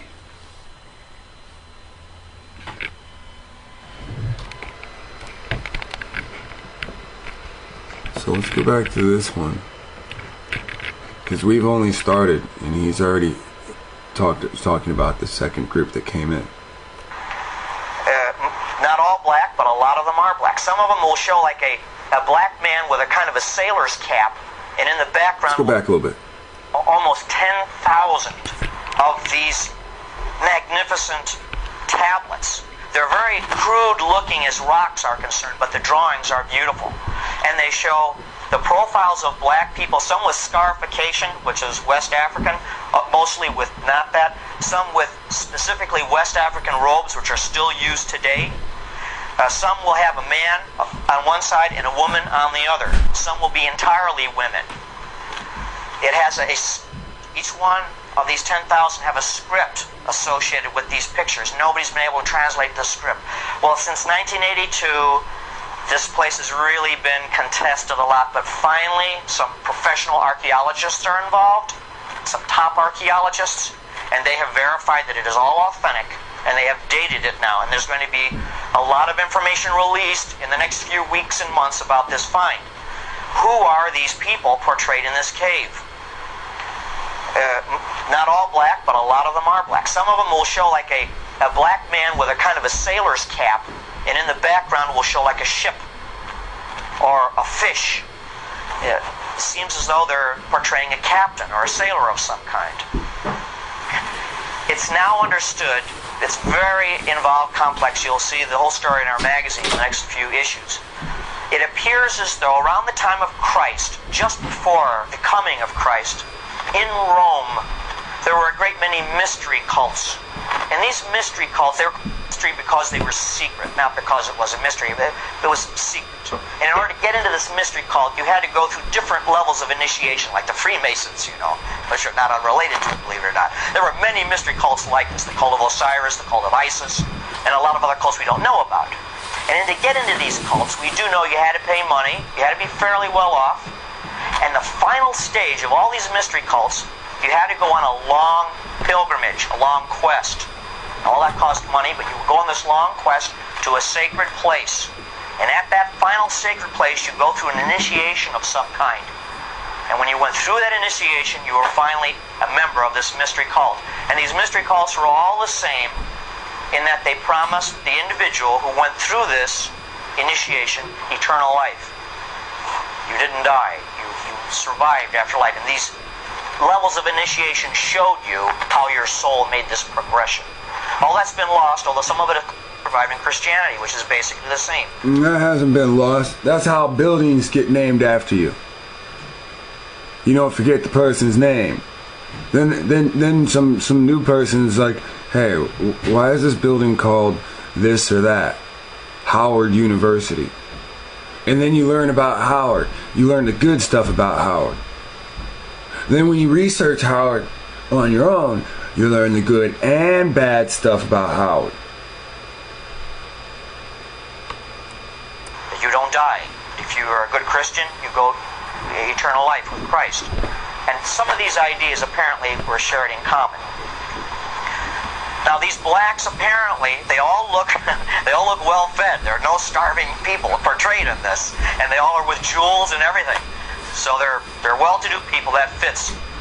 What the archaeologists now think is that these wealthy people, no matter what their race was, but a lot of them were black, would participate in this mystery cult, would cross the sea and come to a cave. This specific cave in southern Illinois was the holy place. It was far away. It was hard to get to. It was extremely secret. It was part of the mystery cult, but they knew about it.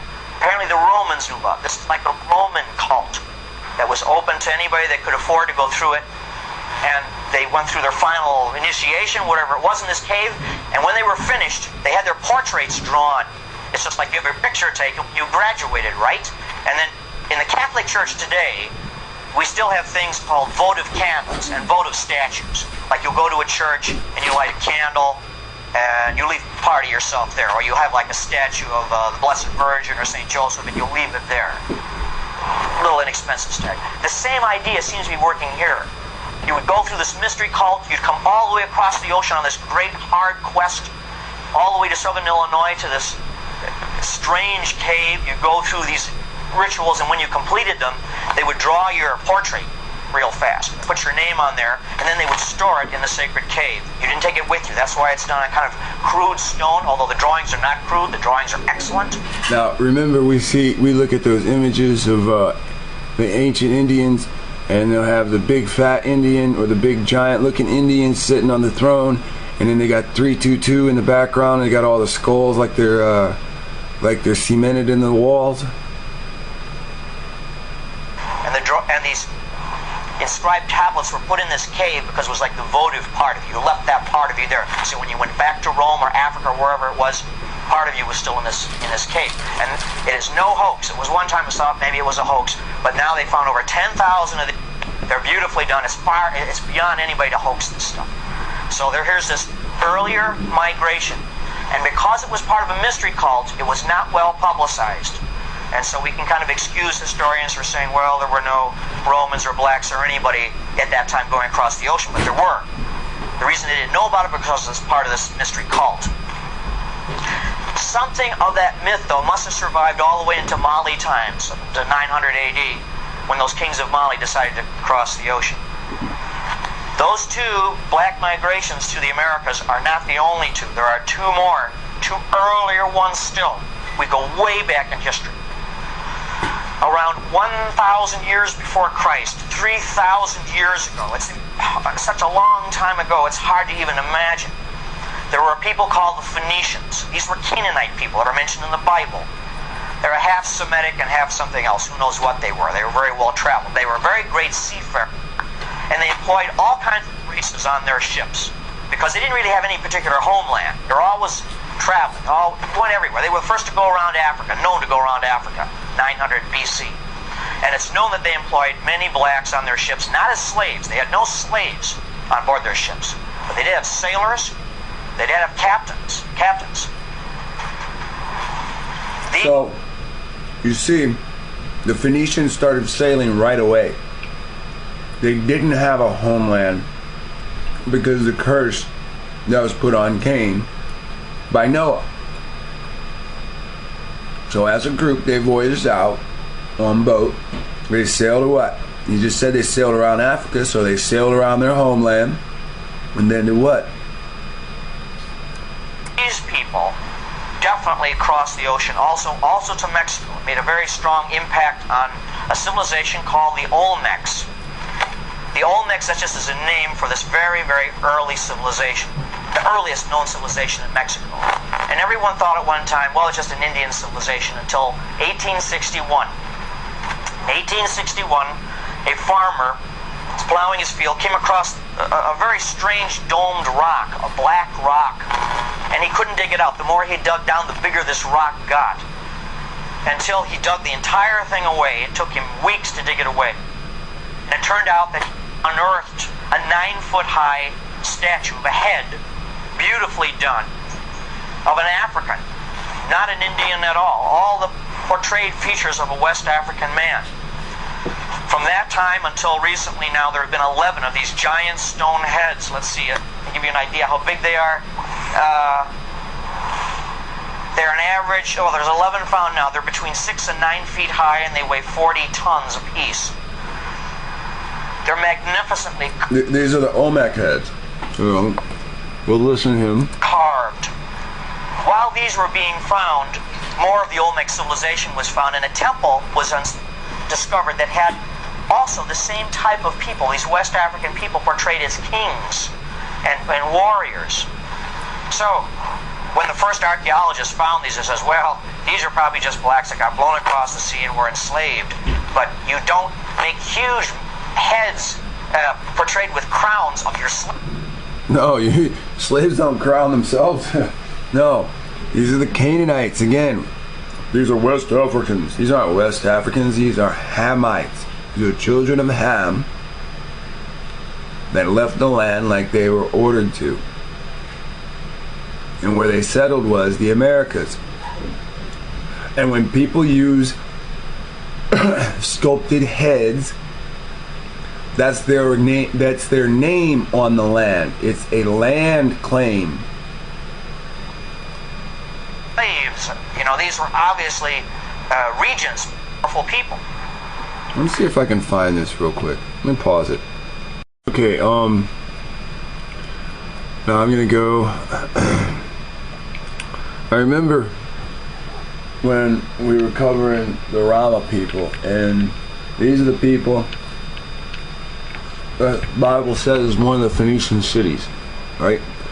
Now, they're just considered indigenous people. Whatever happened to their cities, they're gone now. The Bible talks about a god that they were worshiping. Alright. Let me scroll down. This is in Nicaragua, in Central America. Right? Nicaragua. The Rama people. And we're going to scroll down to land rights. See, it says, these statues recognize collective forms of indigenous land ownership and establish terms for natural resource management. Alright? So this is what the Olmec heads were. It was indigenous land ownership. Olmec civilization was found, and a temple was discovered that had also the same type of people, these West African people portrayed as kings and warriors. So, when the first archaeologists found these, it says, well, these are probably just blacks that got blown across the sea and were enslaved. But you don't make huge heads portrayed with crowns of your slaves. You know, these were obviously regents, powerful people. And they set these where? On the perimeters of their land, like a fence pole.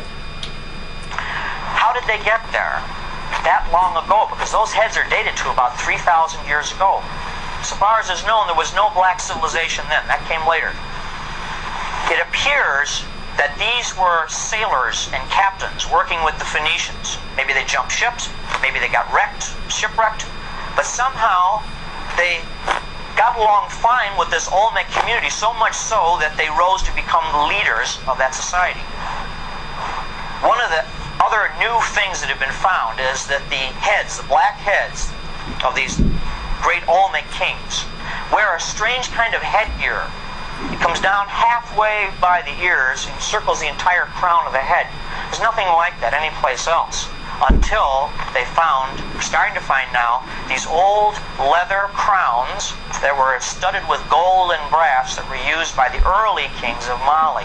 So only 2 places in the world the same strange type of crown, amongst the Olmecs in Mexico and West Africa. So here again there's this parallel. Wow. I mean, there's only one thing in the world that answers that question. I think it's the book of Genesis, the 9th chapter. Come on. Now, even older than this, I mean, they talk about, our ancestors coming over on the Mayflower. This is... Wait, please tell me you understood this. The only place these head crowns are on the statues in South America and on the ancient peoples that lived in Africa. The stones in South America and the bodies of Africans, which the Bible calls Hamites. Got along fine with this Olmec community, so much so that they rose to become the leaders of that society. One of the other new things that have been found is that the heads, the black heads of these great Olmec kings, wear a strange kind of headgear. It comes down halfway by the ears and circles the entire crown of the head. There's nothing like that anyplace else, until they found, starting to find now, these old leather crowns that were studded with gold and brass that were used by the early kings of Mali. So only 2 places in the world the same strange type of crown, amongst the Olmecs in Mexico and West Africa. So here again there's this parallel. Now, even older than this, I mean, they talk about, our ancestors coming over on the Mayflower. This beats them by thousands of years. There has been another stupendous discovery. I mean, they're coming so thick and fast, probably because our technology is expanding, as you know. And as our technology expands, we're able to find out more faster. Over in Japan, and this relates to what we're talking about, was found an underwater city, the first ever found. It's right off the coast of southern Japan, by Okinawa, where the Great Battle was fought in World War II. And this underwater city extends for 311 miles on the bottom of the ocean floor. The deepest one is 100 feet, deepest building is 100 feet, the others are 20 and 40 feet. And they show streets and boulevards, they show pyramids. I've got photographs I'll show you tonight. These photographs have not well been publicized, but they will be. Great plazas, huge steps, all underwater. Now, this place is probably related to another old legend, and that is of the lost civilization of Mu. Mu was supposed to be a Pacific island civilization that sank long ago, but before it sank, And while it was sinking, it was not a fast or catastrophic end for the most part. While the oceans rose when the ice melted at the glaciers that covered all of this area, at one time. 10,000 years ago, they began to melt very rapidly, and when they melted, they flowed into the oceans of the world, and they raised the ocean level by about 100 feet. So this civilization goes back maybe 10,000 years. Hard to believe, but the evidence seems to suggest that the city at the bottom of the sea goes back that far. The reason I mention that is because all of the traditions of Mu and all the research that has been done into it show there were 3 races of people on Mu. There was a Caucasian people. I'm going to use these terms, by the way, scientifically, not sociologically. This is just to define a people. A Caucasoid people, a Negroid people, and a Mongoloid people. Excuse me, not a Mongoloid people. A brown people. I don't even know how we put them in. And that was considered only legend, only myth, that these 3 races run there. They equally shared power politically. The reason why they did it was part of their solar religion. They believed that the sun has different phases of the year, and so they should share power. As the sun shares power with its light on the earth, so these 3 races had to share power equally.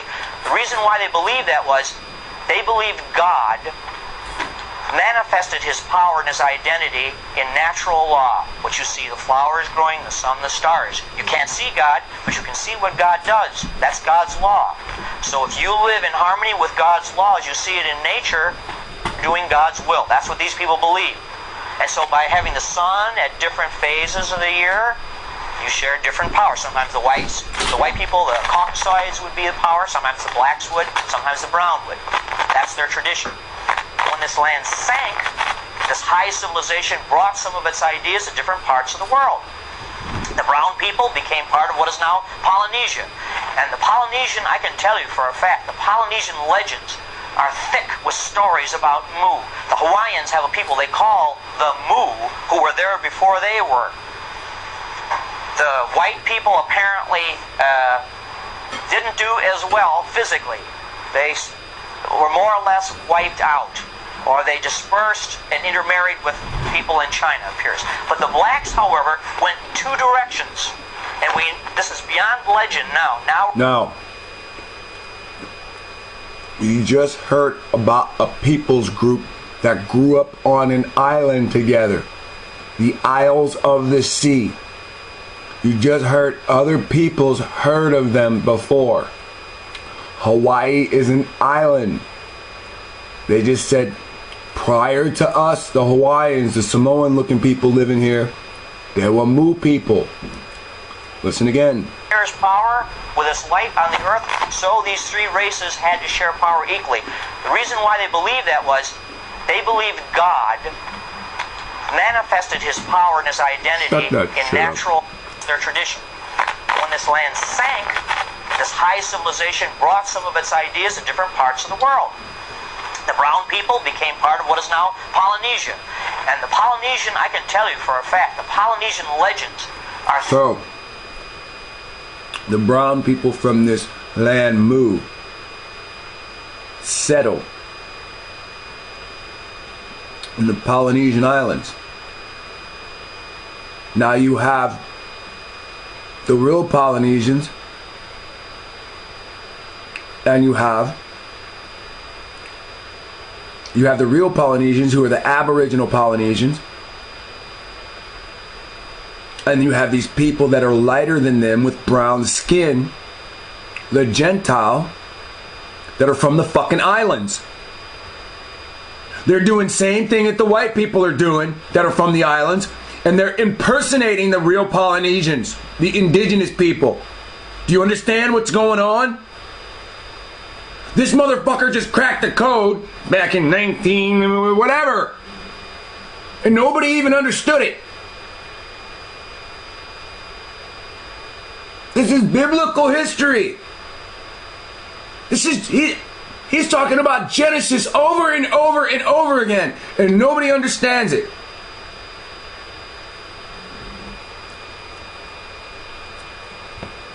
Caucasoids would be the power. Sometimes the blacks would. Sometimes the brown would. That's their tradition. When this land sank, This high civilization brought some of its ideas to different parts of the world. The brown people became part of what is now Polynesia. And the Polynesian, I can tell you for a fact, the Polynesian legends are thick with stories about Mu. The Hawaiians have a people they call the Mu, who were there before they were. The white people apparently didn't do as well physically. They were more or less wiped out, or they dispersed and intermarried with people in China, it appears. But the blacks, however, went two directions. And this is beyond legend now. Now we're moving into hard science. Now we already know what happened to the whites. They split into factions and took Europe. Those brown people stayed as one and took the Polynesian, Indonesian, whatever areas. These are the children of Japhet. Science. When Mu sank, or when Mu was in the process of being inundated by this great rising wave of water, they went in two directions. They went out to what is now known as Oceania and became a people known as the Negritos. And they also went towards Mexico and impacted this Olmec civilization. The reason why we now know that is because there was a genetic trace done. You know about DNA now. That's getting a lot of play in the paper. DNA means you can trace the genetic code of a people. The genetic code of the... And there are still native blacks in Mexico. That's never been explained by archaeologists before Columbus arrived. DNA tests done on them. DNA tests done on the bones of some of the Olmec people, not all of them, the ancient remains, show a definite genetic trace, not to Africa only, but across the Pacific. When they found that out, they said that's got to be wrong. It just doesn't. There are no black people out in the Pacific, but there's this definite trace, lineage they could trace out towards Hawaii and beyond Hawaii. Then they began a worldwide match of DNA. Well, who does these strange black people, who do they match up with? They don't match up with Africans. They matched up with the Negritos in Oceania. It looks now, scientists believe, there was a central point from which they went both directions. So this is a marvelous heritage. And, DNA tests done on them, DNA tests done on the bones of some of the Olmec people, not all of them, the ancient remains, show a definite genetic trace, not to Africa only, but across the Pacific. When they found... Not only does the DNA trace to some of the Olmecs. Listen again. They went out to what is now known as Oceania and became a people known as the Negritos.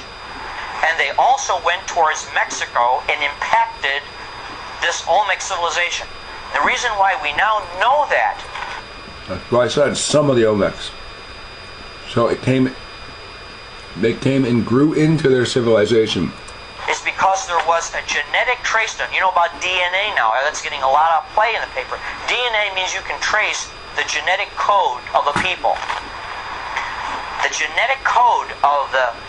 And there are still native blacks in Mexico. That's never been explained by archaeologists before Columbus arrived. DNA tests done on them. DNA tests done on the bones of some of the Olmec people, not all of them, the ancient remains, show a definite genetic trace, not to Africa only, but across the Pacific. When they found that out, they said that's got to be wrong. It just doesn't. There are no black people out. Now, there's that book that I had that had those runes in it, that little 12-page book. I don't remember what happened to it. It said when the Canaanites left, they dispersed into every country that they could to spread the mystery schools. From the Pacific, but there's this definite trace, lineage they could trace out towards Hawaii and beyond Hawaii. Then they began a worldwide match of DNA. Well, who does these strange black people, who do they match up with? They don't match up with Africans. They matched up with the Negritos in Oceania. It looks now, scientists believe, there was a central point from which they went both directions. So this is a marvelous heritage. And, some people say, well, you're a white guy, how can you talk about stuff like this? I get flack from this on both sides. The purpose of our magazine is to tell the truth about what happened to our country and our continents. No, stop right there. Type in Negroid.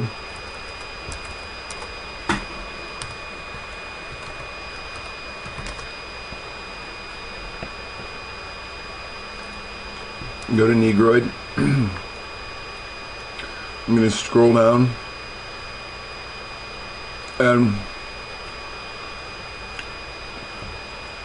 also Negrito, also known as the Asiatic Pygmy, and the Oceanic Negroids. Alright? Now, you have Bantu Negroes, Neolite Negroes, you have Negrillos, you have Cochin Negroes, often referred to as Hottentot and Bushmen. And you have true Negroes and forest Negroes. Now, the only thing that they're leaving out here is the desert Negro. Can I prove that?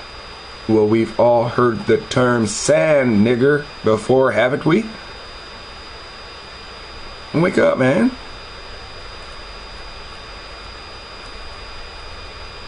Before Columbus. And if it shows that there were white Vikings here, and there were, we tell that.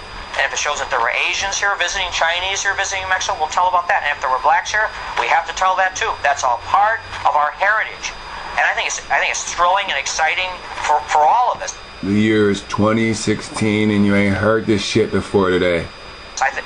It's remarkable. So what we're telling you, I mean, this is just in a nutshell, and you're going to be seeing a lot more of this, not just in our magazine. Believe me, you're going to be seeing this on TV. It's bound to burst out because it's really known in the archaeological community. You've had 4 of these major impacts that the black people have made to the Americas, not only before Columbus was born, but before even Spain or Italy existed. That's the kind of roots that are in this country. And by... They have evidence that before the Catholic Church is even formed, you've been living here. When you realize everything that's being said here is biblical, and then you go back to what I showed you in Deuteronomy, when the Lord gives you the land east of Moab, west, south, and north. He gives it all to you. And these people from the Isles of the Sea, these Japhethites, they've come and taken it. They've used Esau as henchmen. They've used Spain and Portugal as henchmen.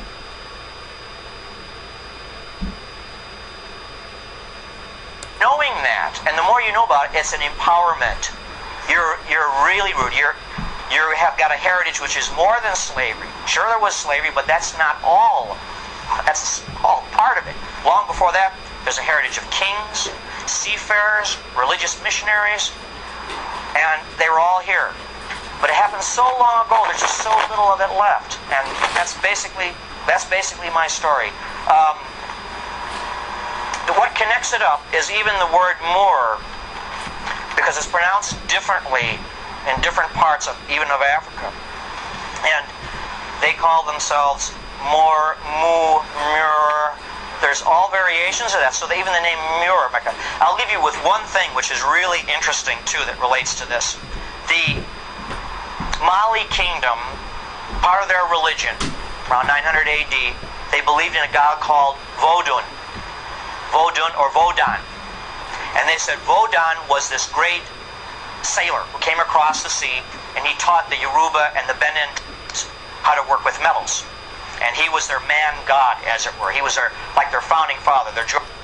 Check this out. This is the same Votan that's in Mystery of the Mexican Pyramids. I bet. Votan says he crossed the Atlantic 4 times, and he's telling you the other side of the story right now. They believed in a god called Vodun or Vodan. And they said Vodan was this great sailor who came across the sea, and he taught the Yoruba and the Benin how to work with metals. and he was their man god, as it were. He was like their founding father, their George Washington, was Vodun. And he brought tablets. He said they brought tablets, which he taught people how to read. Vodan was his name. Vodan and Vodun. Across the ocean, all the way across the Atlantic Ocean, amongst what they call the Quiché Maya, or the lowland Maya that I talked about, there it is.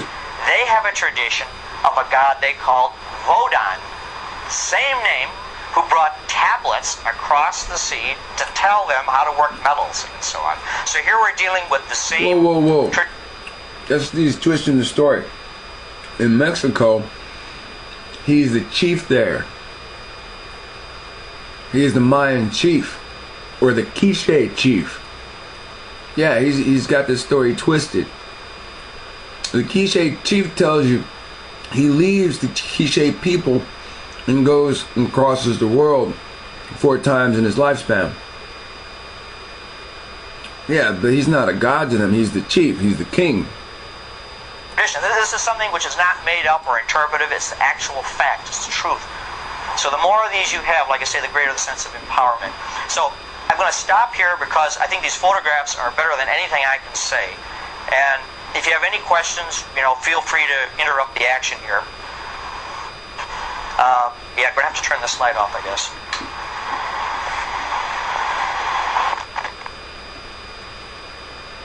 Now,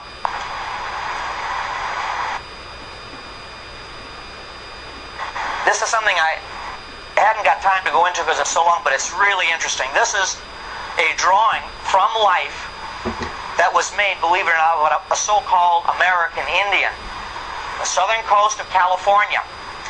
He was a member of the Chumash, no longer exist. When the Spaniards met up with these people, they said, these are civilized Indians. They got along extremely well with them. The reason why they got wiped out, though, was because they had no immunity to the diseases that the Spaniards brought over. No, them being civilized Indians, they said these are dangerous Indians. We'll use disease warfare, biological warfare. I know what's going on here. So they were all wiped out. This is the last of them, about mid of the early 19th century. Wiped out. They were a black people who built fantastic boats. They were like Viking boats, believe it or not. They were lap straight over one plank over the other, so they were very resilient in the water. They had a tradition that they did not originate in America. They came from this great island out across the Pacific, and they lived in a number of islands off of California. One of them was Santa Barbara. You've heard of that, Santa Barbara. And they called Santa Barbara Limu. That was their name for it. Now, today, Santa Barbara is part of mainland. It's not a freaking island anymore, right? So even from their own history, Santa Barbara, Limu, used to be an island. The seawater used to be higher. So this man, probably one of the last of the Chumash, represents one of these people from Mu, the very early times. Let's just rewind that. Okay. Notice his Negro features. Yet how Asian he looked. Some of you guys is watching right now thinking that look like my damn daddy. You mean your own father, you know what I'm saying? So you know what's going on here. Your history's been destroyed. A tradition that they did not originate in America. They came from this great island out across the Pacific, and they lived in a number of islands off of California. So, here you can see the Afro-Asian. You see he got that little knit hat, just like we wear today. I understand it's a pencil drawing. But when did the artist draw the picture? That's the important thing. Comes from Mu, right? The place where the black, white, and the brown came from. We know where the white ended up in different parts of Europe, claiming name there, claiming their identities there, their new identities, identity theft. So the dark skin came, and this is the East Coast West Coast rivalry, right?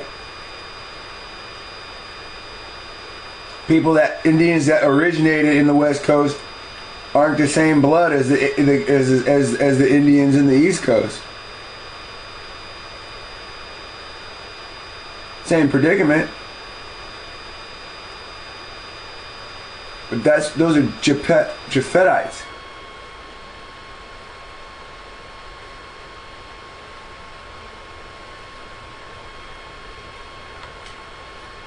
They're telling you they came from Mu. They all had the same forefather. One of them was Santa Barbara. You've heard that, Santa Barbara. And they called Santa Barbara Limu. That was their name for it. So this man, probably one of the last of the Chumash, represents one of these people from Mu, the very early times. So again, this cat from Mu, right?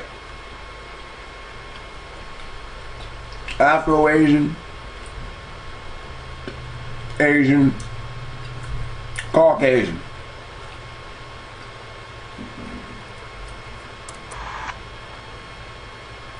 Probably one of the last of the Chumash represents one of these people from Mu, the very early times. These are representations from Ivan Van Sertima's book. You've got one of them here. It's excellent. These are one of the Olmec heads. This is one of the figurines that are found throughout Mexico. What's interesting is that these... Whoa. You know what I love about history? What makes someone a bad president? It's full of really interesting people. Yeah, whatever. That are found throughout Mexico. What's interesting is that these people are never portrayed as servile or slavish. They're always portrayed as prosperous, as bringing things, bringing metals. Oh, I forgot to mention too, a grave was found in the Virgin Islands of a skeleton that was dated back to about, not too long ago, to maybe about 1200 AD, but still centuries before Columbus came here. Definitely had a black skull, negroid skull, and he was buried with an iron tool. Well, according to what we've been told, the people in Virgin Islands had no iron, but the Mali were great iron workers. This is another one of the numerous figurines that were found in a burial urn with gold and so forth. So it's obviously done out of respect. This is from a place called La Venta, Mexico. It's dated to about 200 AD. This is a beautiful obsidian ware. It was dark, you could see. This is a beautiful black obsidian, which apparently shows a boy bearing, this is not in a servile position, by the way. This is a religious position. This represents the heavens. He's holding up the heaven.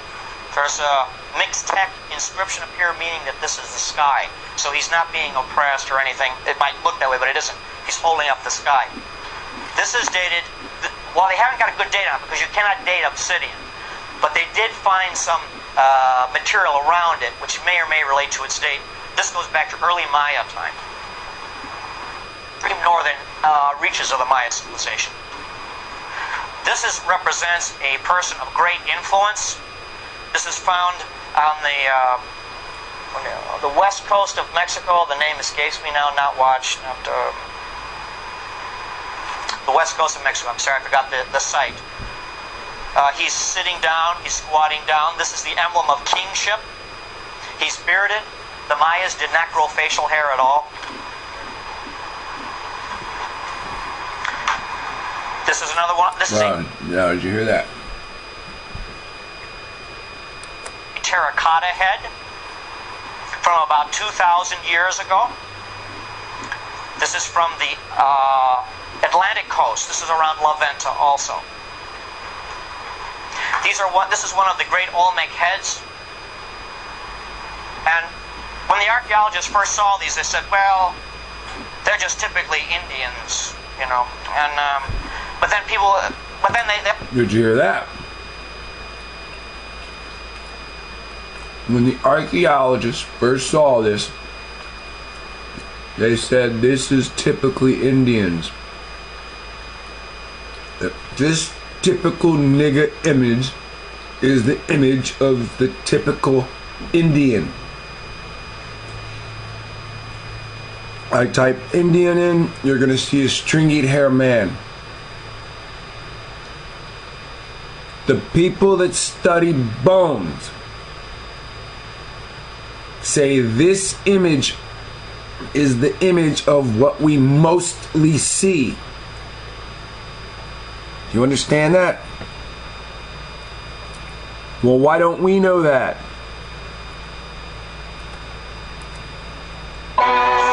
This is the Smithsonian Annual Report, 1882-1883. This is John Wesley Howell. This is an original copy.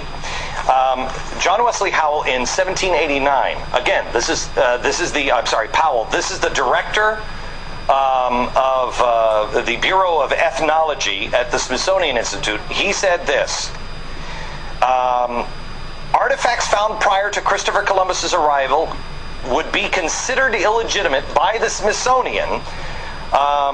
Only the savage Indian culture would be observed, and this created the artificial barrier to science. Only the savage. Right? And when he says that, we'll show the black dude right there. Barrier to science. Only the savage. And what are we talking about? Olmec's head, right? It's all relative now, huh? They always neglect to say, well, how come the artists who made these always made them out of black bats? You know, if they're Indians, why are they choosing that to work in? And this is part of this helmet, this marvelous helmet, which nobody could understand. There's no other parallel for this helmet found anywhere in the world except West Africa.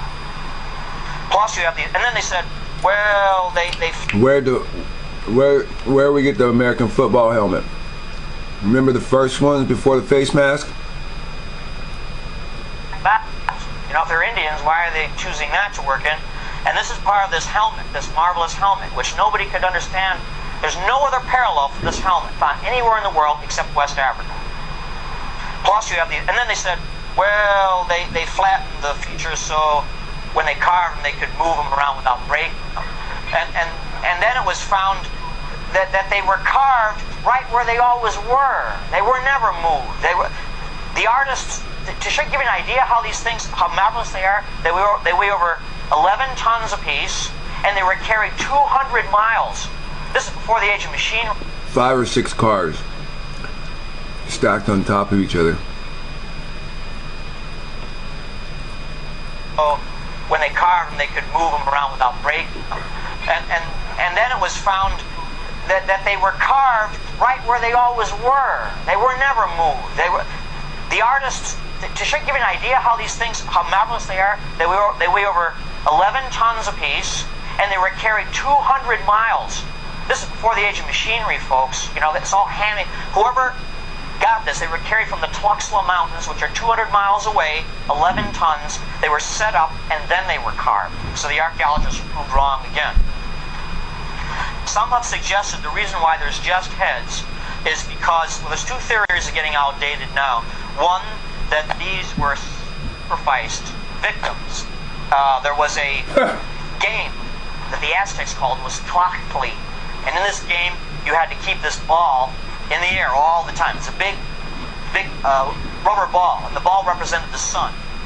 And it was played by 2 different teams. And the team that... That's the face of the king, buddy. That's the face of their king at the time. He ordered those stones to be made. Each stone looks different because that's a different king's time period. One, the captain of the team, he had his head cut off. Now, the reason why he did have his head cut off was because he was greatly honored that way in this great victory of getting ball through the hoop. By having him killed at that moment of victory, it was believed his soul would go straight to heaven. So some people believe that this is representation of one of those team leaders. It may or may not be, but that doesn't explain the helmet. So they probably are representations more of kings than of sports figures.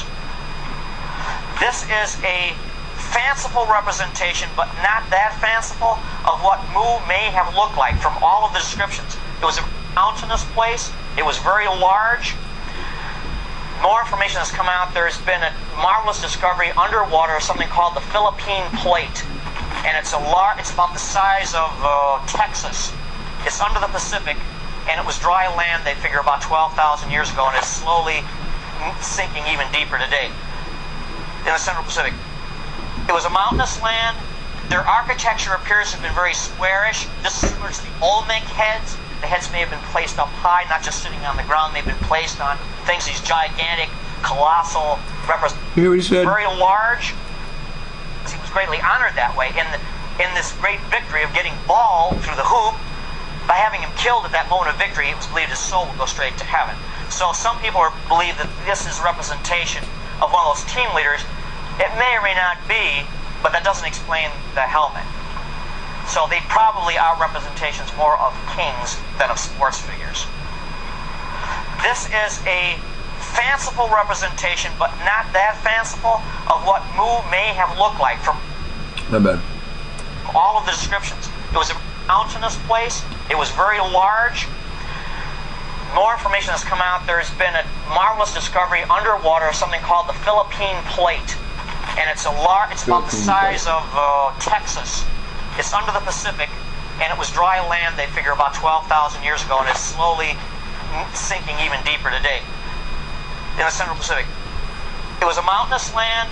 Their architecture appears to have been very squarish. This is similar to the Olmec heads. The heads may have been placed up high, not just sitting on the ground. They've been placed on things, these gigantic, colossal representations of human head. They were great seafarers.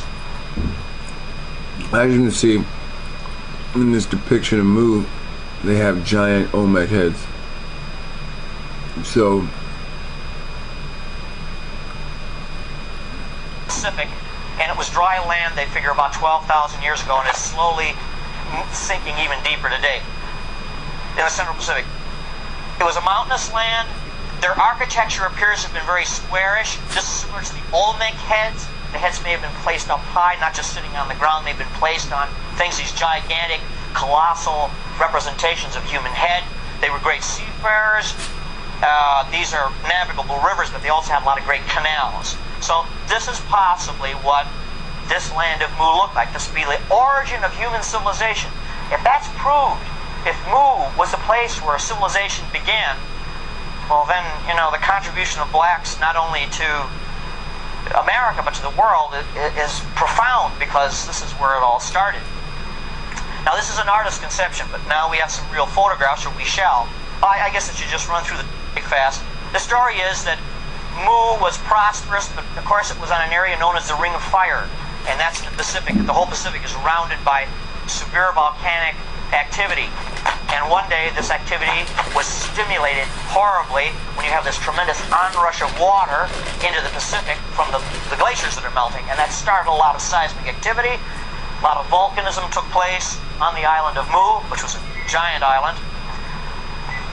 And here be a representation of their civilization. They did have turrets, by the way. That appears to be a representation of some of their artwork. Caused a lot of tidal activity. A tsunami is a giant tidal wave that's caused by an earthquake. They're actually sea quakes. And the island of Mu may have suffered something like this. The civilization was threatened by the onrush of lava, volcanic activity, and eventually these great waves came and rushed in over the civilization and buried it underwater, smashed it with these great tsunamis. And this is part of the legend now, the fanciful thing of the Great Flood, which appears in worldwide myths. Okay, so there you have hidden red at the end. It's part of the flood. And what does it say in the Bible? During Genesis 6, this is the reason for the flood. Fallen angels intermingling. Are you starting to see the bigger picture?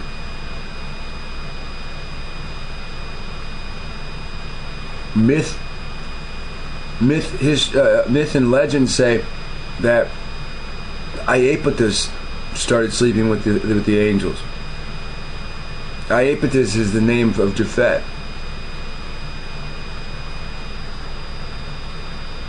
Each forefather has a mythological name.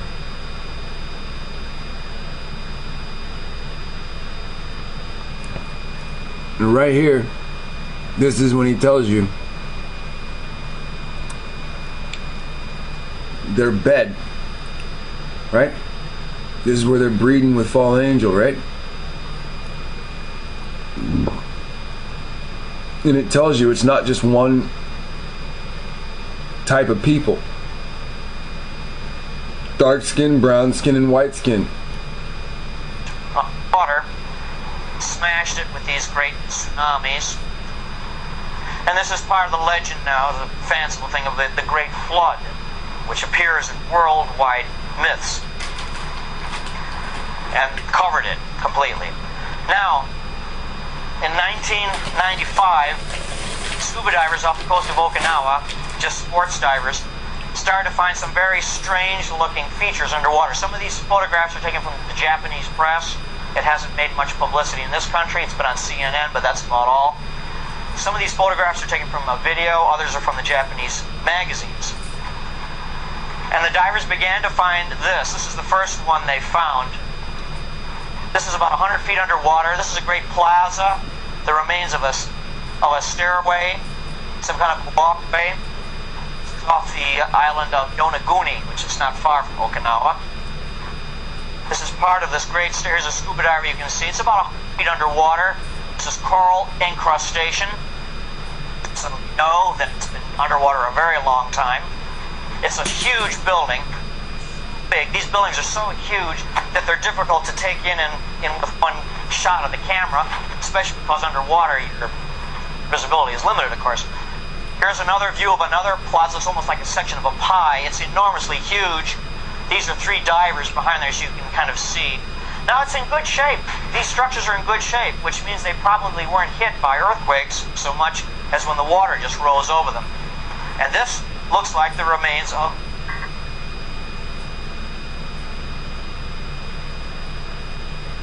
It's still playing, the sound just went out. Alright. Well, we're going to stop there anyway. And this looks like the remains of Mu, this triracial or multiracial origin of civilization. Alright, I'm going to stop it right there, actually. I at least wanted him to be able to finish that sentence. This does not mean it's the origin of civilization.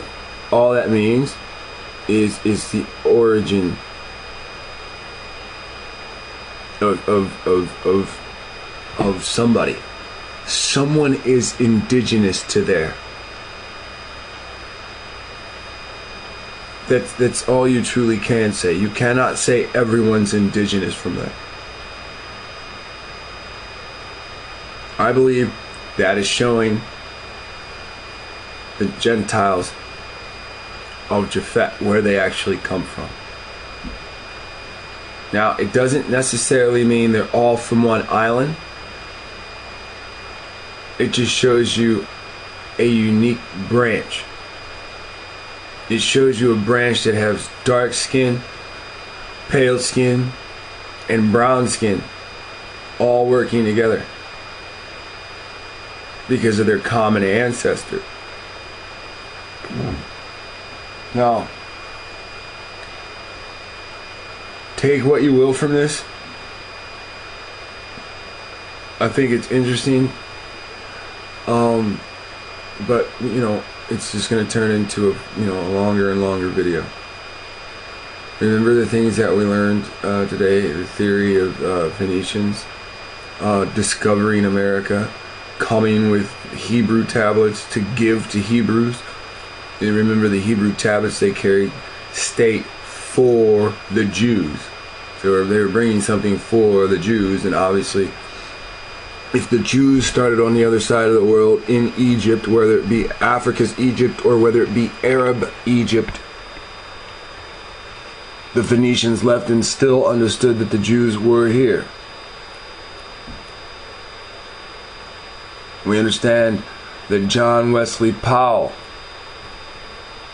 instigated the control I'm sure this is a Freemason. Who else has a hand in the pie of government, of commerce, of science, of religion? I'm sure this is an order from above, meaning their head, meaning the Catholic Church. So, just keep this stuff in mind. 4 times mass migrations of melanated people.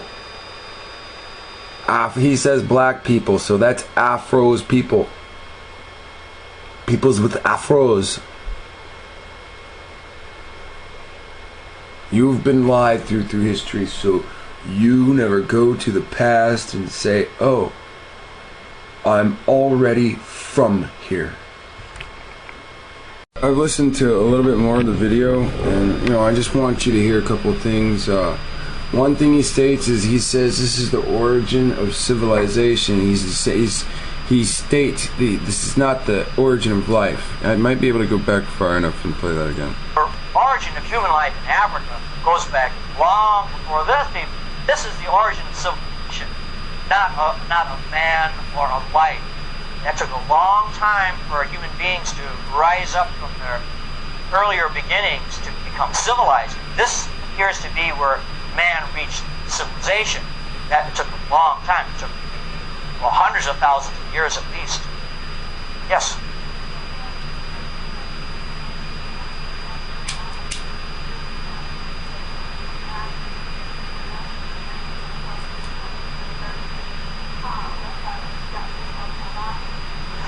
It's really strange to see these giant steps.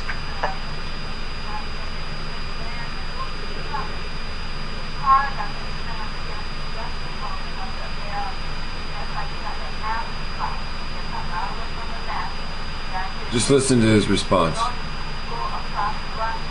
Yeah. Oh, yeah. Well, I don't know about the extraterrestrials, but it's interesting you mention about the giants, because the Polynesians have about how giants did build these places. There's all kinds of stories. So I don't know that they were actually giants, but they might have been very, very tall people. Okay, so there you have. Right before that, he talks about how the Japanese are concurrent with this information. So you have right there Genesis 6 and 4, and there were giants in the earth in those days. Alright, so again, this completely solidifies the Old Testament and where these Japhetites come from. It shows you that they aren't just one color, or in the point when their land sank that some Canaanites were already there. Not too clear on that, but it is showing their origin, and that their origin is under the water. Now, this probably isn't the origin of all of them, but this is the origin of some of them. And just in case you're studying Phantom Island, no, this is not Phantom Island. The island of the island of Mu is not Phantom Island. Phantom Island is something that's under the water but submerges from time to time. It is not on a plate that you completely sink. Again, if you want to watch the whole video and draw your own conclusions, it's the Olmec early black settlers of the Americas. Frank Joseph. Now, if you want to follow Frank Joseph's work, just type in Frank Joseph in your search engine that you feel most comfortable with, and it's gonna pop up the books that he's made on this subject. He told you in 1998 this is gonna change the world, and ain't shit changed, because you've been marginalized. If you want more information on your marginalization, look in further on Glenn Beck. The last broadcast he did about 2 weeks or something like that of these kind of broadcasts, and then he was just cut off. All right, for the third time, goodbye.